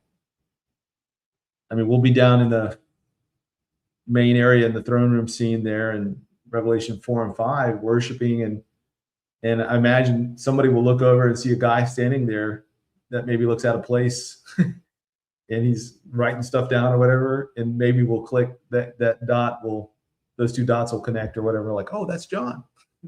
But we're too busy doing this other, worshiping to really, and he may be there for a second and then he's gone. So we don't know. Brian Steck, is Isaiah 26:19 through 21 a picture of the pre-tribulation rapture? I kind of think it is, although the rapture is a mystery. When Paul says that it was a mystery, he meant that in the sense of a unrevealed truth. So if I had an envelope here, you can't see this, I guess it's paper. If I had this envelope here and I have something inside of it for you, but it's sealed and you can't see it, but I already know what it is, it's not a mystery to me, but it's a mystery to you. But the truth inside of this envelope hasn't changed, right? It's still the same thing I wrote there. And so that is kind of how this idea of mystery works in relation to Bible prophecy. When Paul says that he has this mystery in 1 Corinthians 15, the Greek word is there, mysterion. And it's not like a mystery like Scooby-Doo kind of thing, but it's a mystery, like I just said, it's a unrevealed truth that was being given to Paul. Now, people in Jesus' day were very familiar with the resurrection because it's mentioned throughout the Old Testament. They're familiar with the very act of resurrection. I mean, they saw Jesus resurrect Lazarus from the dead, They saw him resurrect, I think, somebody else from the dead, the daughter, the sick daughter, right, of Jairus. I can't remember his name, but the daughter was raised. And then Jesus himself raised himself because he never sinned. So if the wages of sin is death, then death couldn't hold him because he had never sinned before. So he was able to resurrect because of that, and death couldn't hold him. So with all that said, people were very familiar with the idea of resurrection. The Sadducees didn't believe in resurrection, but that was one of the big disputes they had with the Pharisees. But the Pharisees believed in the resurrection of the last day. Martha believed it. I mean, this was a common concept, but what wasn't known or really fleshed out in any kind of detail was this idea of the harpazo, the catching up of the church prior to the day of the Lord, prior to this time period that was going to commence with the rapture, in whatever period of time there is between the rapture and the start of the 70th week, to include the 70th week, all 7 years, and then even into the kingdom age was the day of the Lord. And you have you have general references to the day of the Lord as a period of time, and then you have very specific references to the day of the Lord as like the day of the Lord, the day that Christ returns at his second coming. And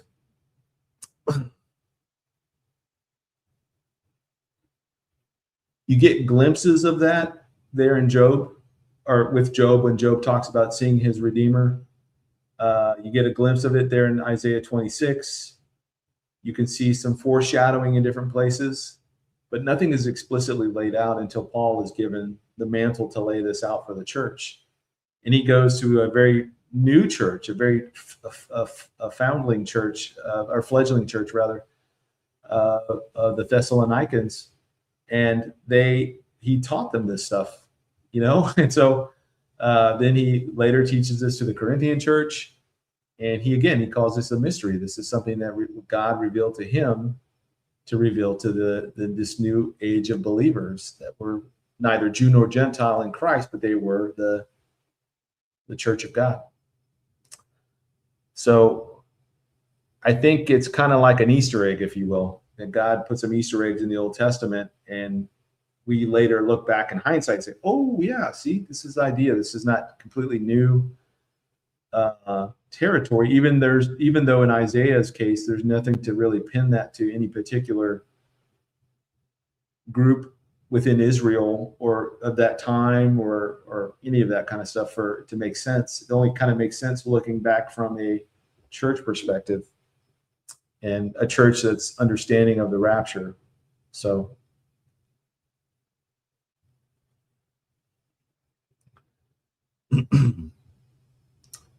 okay, Coco. All right. Aaron Cole's question, Matthew 24:5 can also read as religious leaders claiming he is the Messiah, but they deceive many. Your thoughts? So I do think that,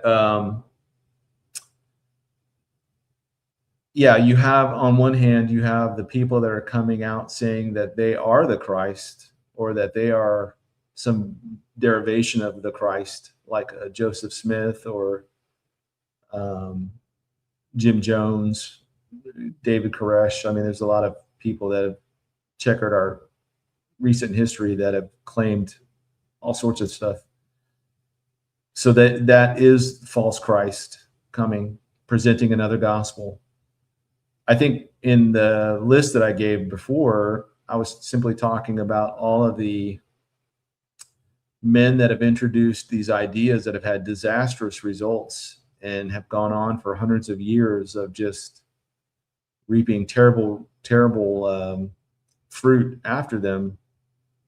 You know, look at how much damage Darwin did by basically, I mean, he wasn't even using science. He was just theorizing and speculating based off of just, natural observation, which is, there's nothing wrong with observation, but to make these huge leaps from, looking at it like looking at a very isolated species that are living on the Galapagos Islands, making observations about how they're in this particular environment. It's preserved them from the changes that have been happening on the mainland or whatever. That's one thing. It's another thing to say that if you looked at a monkey, a chimpanzee, or a gorilla or whatever, you think, oh wow, those must be our cousins. We must have come from them. And you now have the fertile breeding ground I talked about with Lyell's uniformitarianism. Now you can make this theory that we used to be those, but we have since evolved. We have oodles of time, billions of years, millions of years that this change could have happened very slowly, because we couldn't see anybody changing from an ape to a human in all of recorded history up to that point. People have always had gorillas, or they've always had access to chimpanzees or whatever. I mean, people were familiar with these things. But we've never seen them in transition. We've never seen kind of a half ape, half man, Neanderthal type guy. Have we had people that lived in caves? Sure. Throughout history, there's probably people even today that live in caves. Do they draw on the walls? Sure. Yeah, I mean, nobody's saying that cave dwellers didn't exist, because cave dwellers exist today. We're just saying that mankind did not evolve slowly over millions of years. And that's been the Christian position since time immemorial. But, here in the last 200 years, seminaries, universities, so I'm primarily picking on academia, but that is where all of these terrible ideas seem to spread like black mold or something. It's everywhere. They just permeate everything, and it becomes so ingrained in the culture now that you just don't think about it. You watch any movie about a dinosaur, cartoon or whatnot, and guaranteed to hear millions of years or billions of years in there. Even though I think humans and dinosaurs live together at the same time, and presumably dragons. I think dragons were real, because there's too many cultures have too many mythologies and everything else tied in with dragons. And the fact that when Revelation 12, the great red dragon that is mentioned, Jesus is not going to mention, or rather the Bible is not going to talk about a mythological creature that never existed and then try to make that seem as it's the symbol that is representing something terrible. The dragon was probably a very terrible sight to behold if you ever came across one on accident. And that's why they're able to correlate. It's the same thing with like Satan being compared to a lion that goes about like Satan goes about like a roaring lion, seeking whom he may devour. Well, if that passage had said,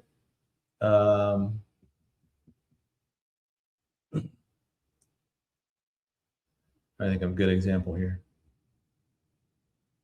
Satan goes about like a roaring mogwai, mogwai from the Gremlins. If you don't feed it after midnight, you don't get it wet, you don't expose it to sunlight, or else they turn into gremlins. Well, we know mogwais never existed, or pick whatever, a leprechaun, some completely mythological thing, or not even mythological, made up thing, right?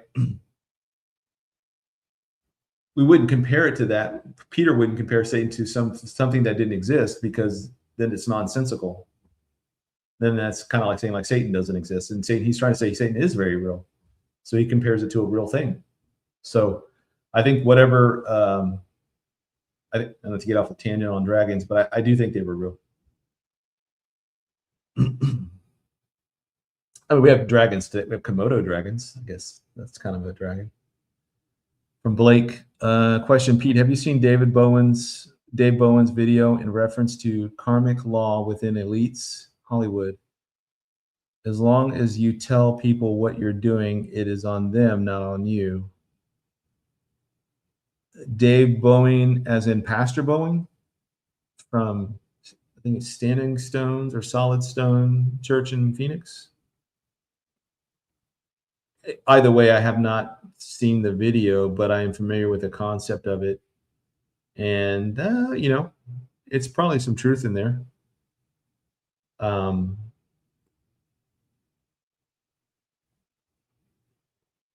don't know exactly what telling us ahead of time. I get the concept of it. Like I don't think Satan is bound by anything like that. So if Satan is telling his people to do X, Y, and Z and to keep it secret, they're just going to keep it secret. So, but, kind of makes sense.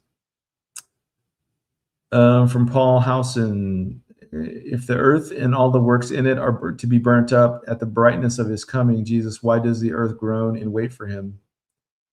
Well, the earth isn't going to be destroyed with fire. It's going to be renovated with fire.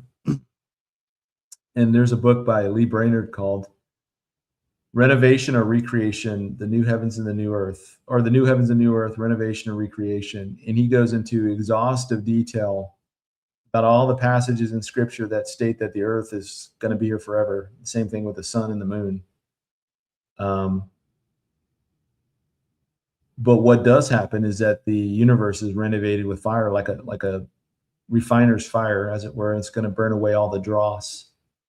But one of the most powerful points I think Lee makes in that whole thing is that in the kingdom age and beyond, we're going to be able to go to the exact same spot where Christ was crucified. We're going to be able to go to the exact same spot where Noah's Ark landed. We're going to be able to go to the exact spot where Moses crossed the Red Sea, or where countless martyrs were killed at this place. Or I think those places are going to remain because they're our story, God's story. He created the earth to be here forever, and he created mankind to live on the earth forever. And obviously, we fell into sin, and that's tainted everything since then, but God has this redemption story. So it seems like the earth is going to undergo very significant changes at the kingdom age, but it's going to be restored back to its Edenic-like state. And I think that's why the earth is groaning and trying to get back to that place, wanting the earth to get back to the state where it's not constantly under the burden and stress of sin. I mean, if you go back to Genesis 4, and God confronts Cain, and he asks him, "Where is your brother?" And Cain's like, why am I my brother's keeper? You know, I got to keep up with everywhere he is, knowing that he had already killed Abel. And God says that his blood cried out to him from the ground. Think about how much blood has been shed on earth since then. I mean, I don't know how God does this, but I'm assuming that as the creator of the earth and every particle therein, he's very much in tune to how the earth is reacting to this much bloodshed. And I think that's a factor in all this too. So yeah, so it's going to be renovated with fire, but not destroyed by fire. From Mary Sue or so, are Orthodox Christians true Christians, and will they go to heaven? Your thoughts, if any? I think you mean like the Orthodox, like Greek Orthodox or Russian Orthodox, or even the, I think to a degree, like the Coptic Christians. I think it all depends on, I mean, you could ask the same question about Baptists or Assemblies of God or Pentecostals or whoever. I don't think anybody goes to heaven based on their denomination or church affiliation, rather. I think it's all down to the individual level and whether or not that person is placed or, you know, become born again by placing their faith in the finished work of Christ on the cross and his death, burial, and resurrection. So if people have done that, even if they attend a Catholic church, they've truly been born again, I think they go to heaven, is what I'm trying to say. And there are a lot of reasons why people will stay in those kinds of churches, even though they come to the truth. Family, it could be issues with the family. They don't want to divide the family up. It could be their, let's say you lived in the 1200s in France and there was the only church you had was a Catholic church. There was no other kind of church. There were some breakaway groups. I stand corrected. If you go to like say the 11th or 10th century or whatever, 99.9% of the churches are going to be Catholic. So you did have some Albigenses. I can't say that word. Albigenses, the Waldensians. And there's a few groups, the Huguenots, that were not Catholic, but they were persecuted by the Catholic Church, mercilessly. So there are smaller groups like that. But my point is that you could go to places today where there's really only kind of one kind of church.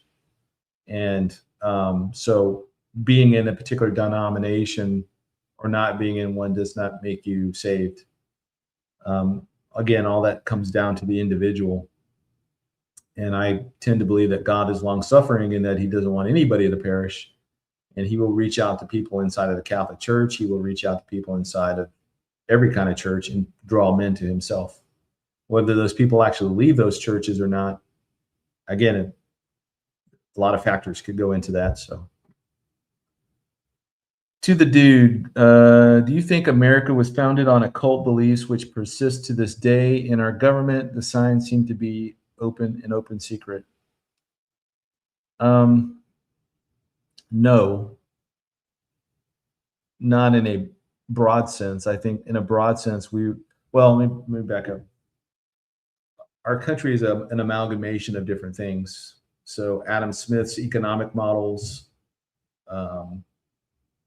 Greco-Roman law and philosophy and in legal matters and things like that. That's why a lot of our judicial system has a lot of Latin in it, a lot of Latin terms, structure, etc. I think our government is very much structured after the Greco-Roman system. Yet we are influenced by Judeo-Christian ethos and values and morals. So that's also thrown into the mix. But then you did have people that were tied in with secret societies and whatnot that had a lot of influence at the time. So I do think there was a small segment within those groups that tend to view things from an occultic perspective, guys like Benjamin Franklin. And it may be different in their day than the way we view it today. So like back in their day, they could have looked at the all-seeing eye, what is it? Ordo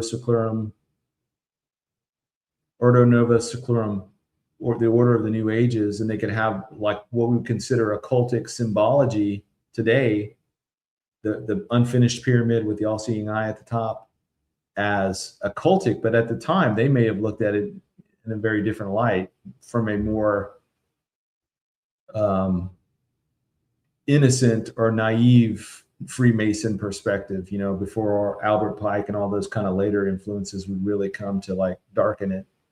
So I don't know that their version of the occult was necessarily the same as ours. And I'm not talking about everybody. I'm just talking about the founders and the people that were party to them and influential in those circles. I do think there was people into the occult then. I think it was very much, very, very hush hush. It was not, it wasn't even that much earlier than that they had the Salem witch trial. So, we're not that far removed from burning presumed witches at the stake. So I think if there was occult type things, it was very hush hush, and it was a very select small group that participated in those kinds of things. But I tend to think that a lot of the symmetry that we have within how the government is, the city of Washington, D.C. is laid out. We know that the pentagram is kind of forms this pentagram with the way the roads and stuff are there. Symbols and things change over time, is what I'm trying to say. If you were to look at a swastika prior to the rise of the Third Reich, you would have associated that with a Indian or Native American type of symbol, or even an Eastern Indian. It has some roots back to like either the Native Americans or back to like India, like Eastern mysticism type of stuff. So your view of that swastika would look it's very different than how you would look at it after the rise of Adolf Hitler and the Third Reich, when they adopted that symbol. In the same vein, I think a lot of the symbology that they adopted then, back in the late 1700s, had a different meaning than it does today, because we've had so much baggage thrown on top of this stuff. So I don't think they meant the same things, and I don't think that they are as nefarious as we want to go back and paint them as. So all that to say, I do think Freemasons were involved in the founding of the country. I do think a lot of those Freemasons were only Freemasons because that was a way to escape the British and to meet in private and to discuss things in private. So they used the Freemasonry as a cloak, if you will, to hide what they were really doing. Did they incorporate some of those things into the architecture, into the symbols and whatnot? Yeah. Again, I think it was probably a little different then than it is today, with all the baggage we've added on. So hopefully that analogy makes sense.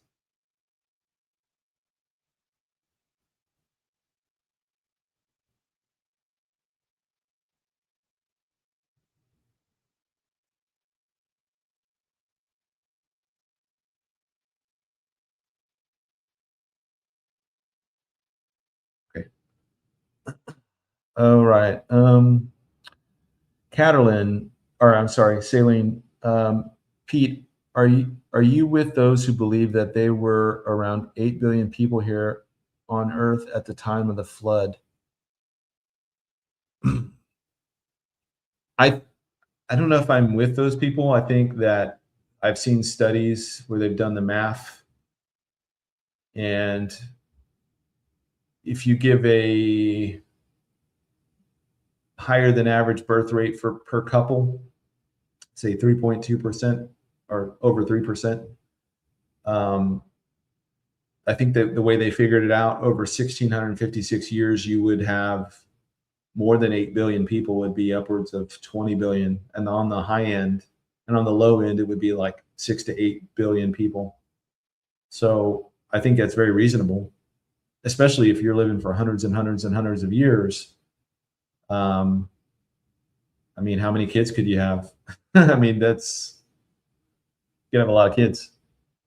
So I tend to think of, I think it was probably a lot larger than what we think it is today. So north of 8 billion, less than 20 billion, somewhere in there.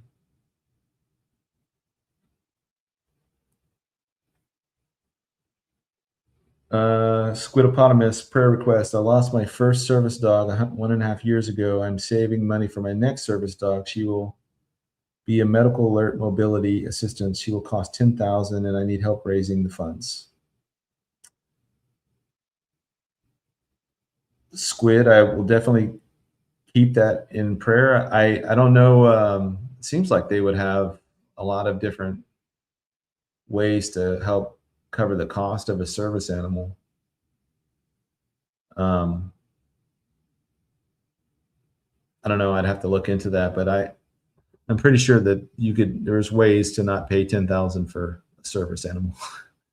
So, and to be truthful, I'm kind of ignorant in the subject, so I'm not the subject matter expert on this. You could be absolutely right, and that's just what it is.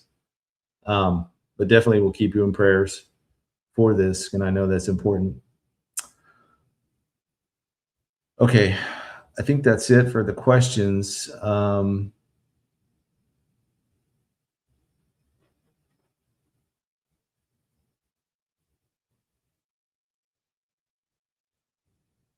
I think I'll come back to this point and listen again. I'm under the impression Pete is saying that America wasn't founded. No, I do believe America was founded on Judeo-Christian values.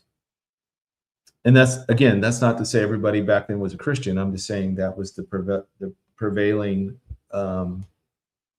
dominant religion of the Americas, or for everybody from the Pilgrims and everybody that followed after that, they were Catholic or Protestant, few Jewish.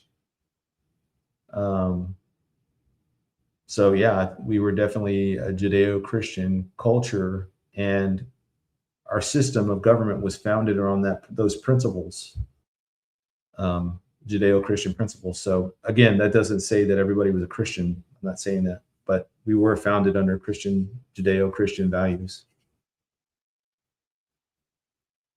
All right.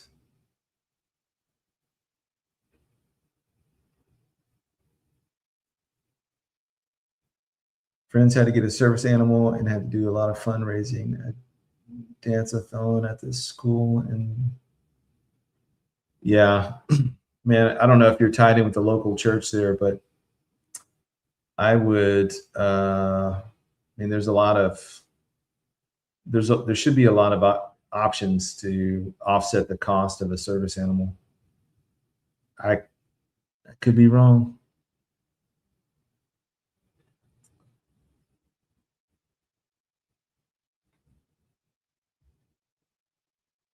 Asset Ministries. I got your link. I will look into this.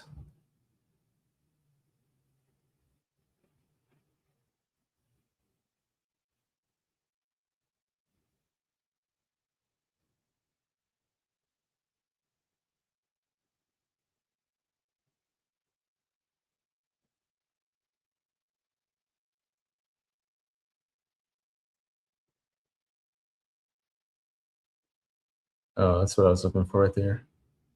Myth: health insurance covers service dog training. In fact, most health insurance plans don't cover this cost, though grants and scholarships may help offset expenses.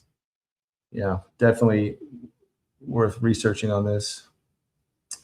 Okay, so yeah, I think that the missing scientists do have something, and there's something going on with that. I think there's 7 to 9 of these scientists that have gone missing or died under mysterious circumstances. Which begs the question, what disclosure is going to look like when they actually do start rolling this stuff out. I think that there is well, on one hand, they could roll it out and it's like white noise with everything else going on in the world. People just ignore it or whatever. But there could be things that come out of this that are going to be revelatory in the sense of, like, I don't think they're going to roll out real bodies, but I think that they may roll out classified documents that, without a shadow of a doubt, show pictures, show autopsies, whatever, of these things, and realize that yeah, there is other things out there. And so then the question, not the question, but the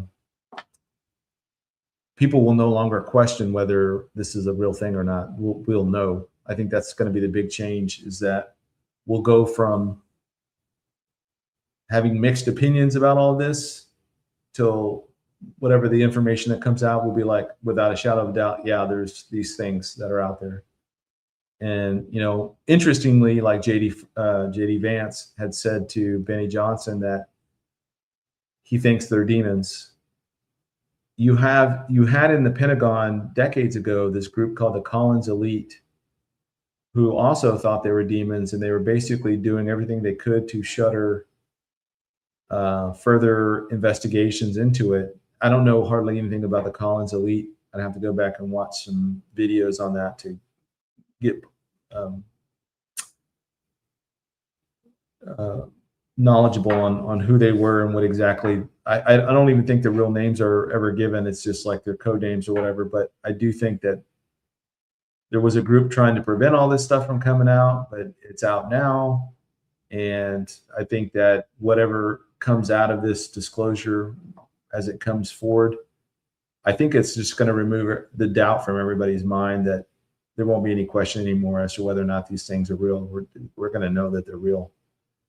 What that looks like beyond, I don't know. I think really what happens where these things really show up is at the rapture and everything following the rapture. So I think that, let's just say the rapture happened right now, boom, we go up.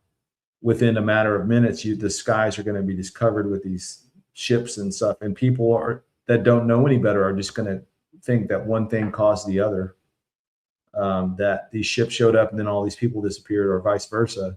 They're going to just put two and two together, and they're going to think that we went up to those ships, or we were sucked up to those ships, or whatever. And you have that, and you also have the idea that Christians weren't really humans. We were really aliens, and that we were just going back to whatever. And so that could be another political angle that the Antichrist and the beast system could play against us being removed from the earth or whatever. So I think Satan has invested too much time and energy in this particular genre, science fiction, Roswell, all of that, Jack Parsons, going all the way back to the 20s, 30s, and 40s, that he's going to use this to some effect.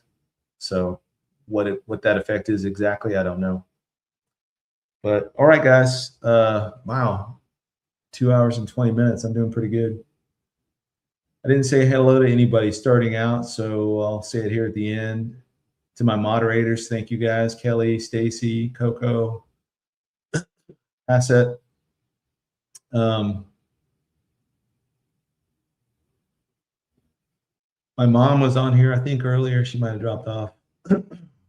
Just Vicky, Melody Phillips, Mindy Thompson, Diane Hamilton, Beauty for Ashes, Just a Country Girl, Squidopotamus, Gloria Minix, Jonathan Gaynor, Doxologia,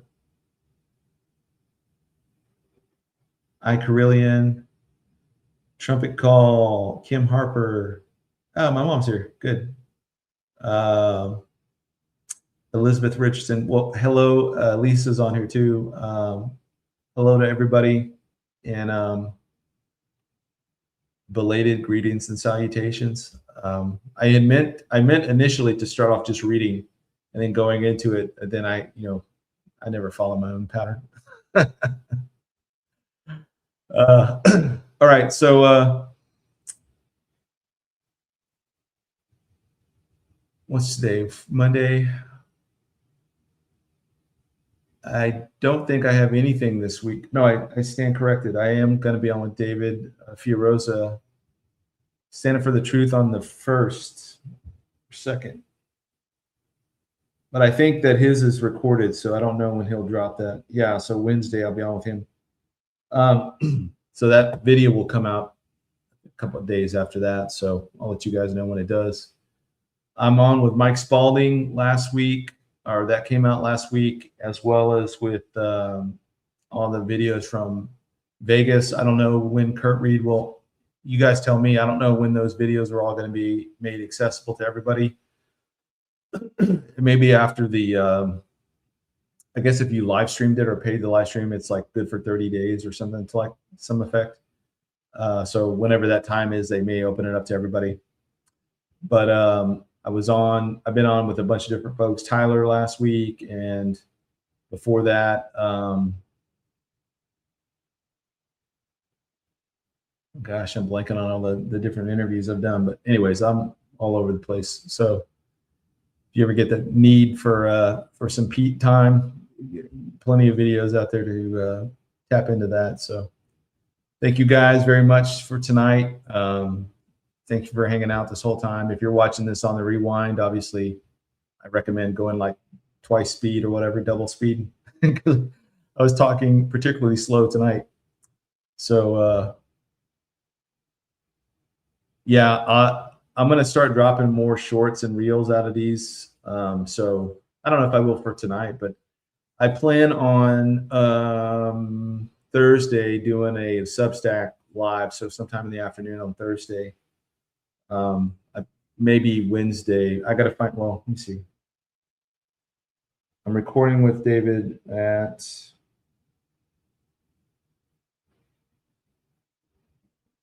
oh, I stand corrected. I'm FaceTiming with him or doing the video with him on Thursday. So Thursday the 2nd, and then he'll release it probably that following week. But so Wednesday I'll do my Substack live. So somewhere around 5:30 on Substack. I'll just be on the couch and we can talk about whatever. So more updates on the shirts coming. Lisa, thank you for all the work you've done on that with the shirt company, the Four Horsemen World Tour. The prices are a little high for me right now. So we're going to look at some different quality shirts, and all the quality shirts they send me were all good. Like they're not thin and itchy or anything like that. They're like very comfortable. So I'm trying to get the price a little down. I'm not making anything off of this. This is just for you guys to have merchandise out there. But the shirt company's obviously got to make enough to cover their costs. And then I've got, design on the sleeve. I've got a design on the front and design on the back. So it's kind of like a lot going on. So if you are so inclined, as soon as we get the store ready, I'll start sending out the leaks. You guys will order directly from them. They'll ship it to you. Again, I don't getting anything out of that. I'm just trying to keep it at the cost for you guys to make it as accessible as possible to y'all. So right now, I think Coco's husband has one. I know Lisa's got some shirts. I've given out one. I've got 3 or 4 more that I've got set aside for people. But anyways, those shirts are coming. So if you guys want some merchandise from that, and then I'll keep coming out with some designs. And if the price is acceptable to you guys, then I'll keep making the shirts. So we'll have a bunch of merch running around. So thank you guys for all that, and God bless you all. Maranatha, keep your eyes focused on the Lord. Keep looking up. I mean, signs are popping off every day. And I think we are drawing very close to the end here. And I don't know what's going to play out with Iran. I just know that I personally don't see us putting any ground troops in Iran. From everything Trump said, he has like very little appetite to do that. And the cost is going to be way too expensive politically to be putting ground troops in. So I think probably the buildup of troops there right now is for leverage, because the Iranians don't know what he's going to do. If he does take anything on the ground, I think it could be Karg Island, but Karg Island, putting all those Marines there would be leaving them very exposed. So I don't even know if he'll do that, but he still has a lot of options. And I do think that they will conclude whatever this war is going to be. I think he wants it wrapped up fairly quickly. And obviously the IRGC still gets a vote in all this, but if he had his preferences, it would have ended about 2 weeks ago. But he needs to see this thing done. So whatever government comes out of this at the end of this, I do think that they will be tied in with the Abraham Accords, and Saudi Arabia will join the Abraham Accords, and it will be kumbaya across the Middle East. Everybody think we have arrived, and You'll have the rest of the Gulf nations there joining if Saudi joins. So it could be that we see this kind of peace breakout by the summertime at the latest. And it could be that this is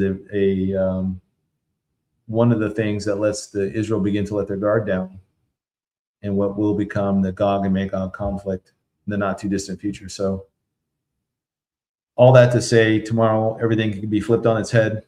We don't know, but at least I'm looking more for some peace that comes out of this, and what comes out of those peace deals as being more prophetically significant than simply bombing Iran. So, all right, guys, love you. Take care. God bless you. Oh yeah, I was on with Lee Brainerd last week. I can't believe it. So yeah, it's a lot.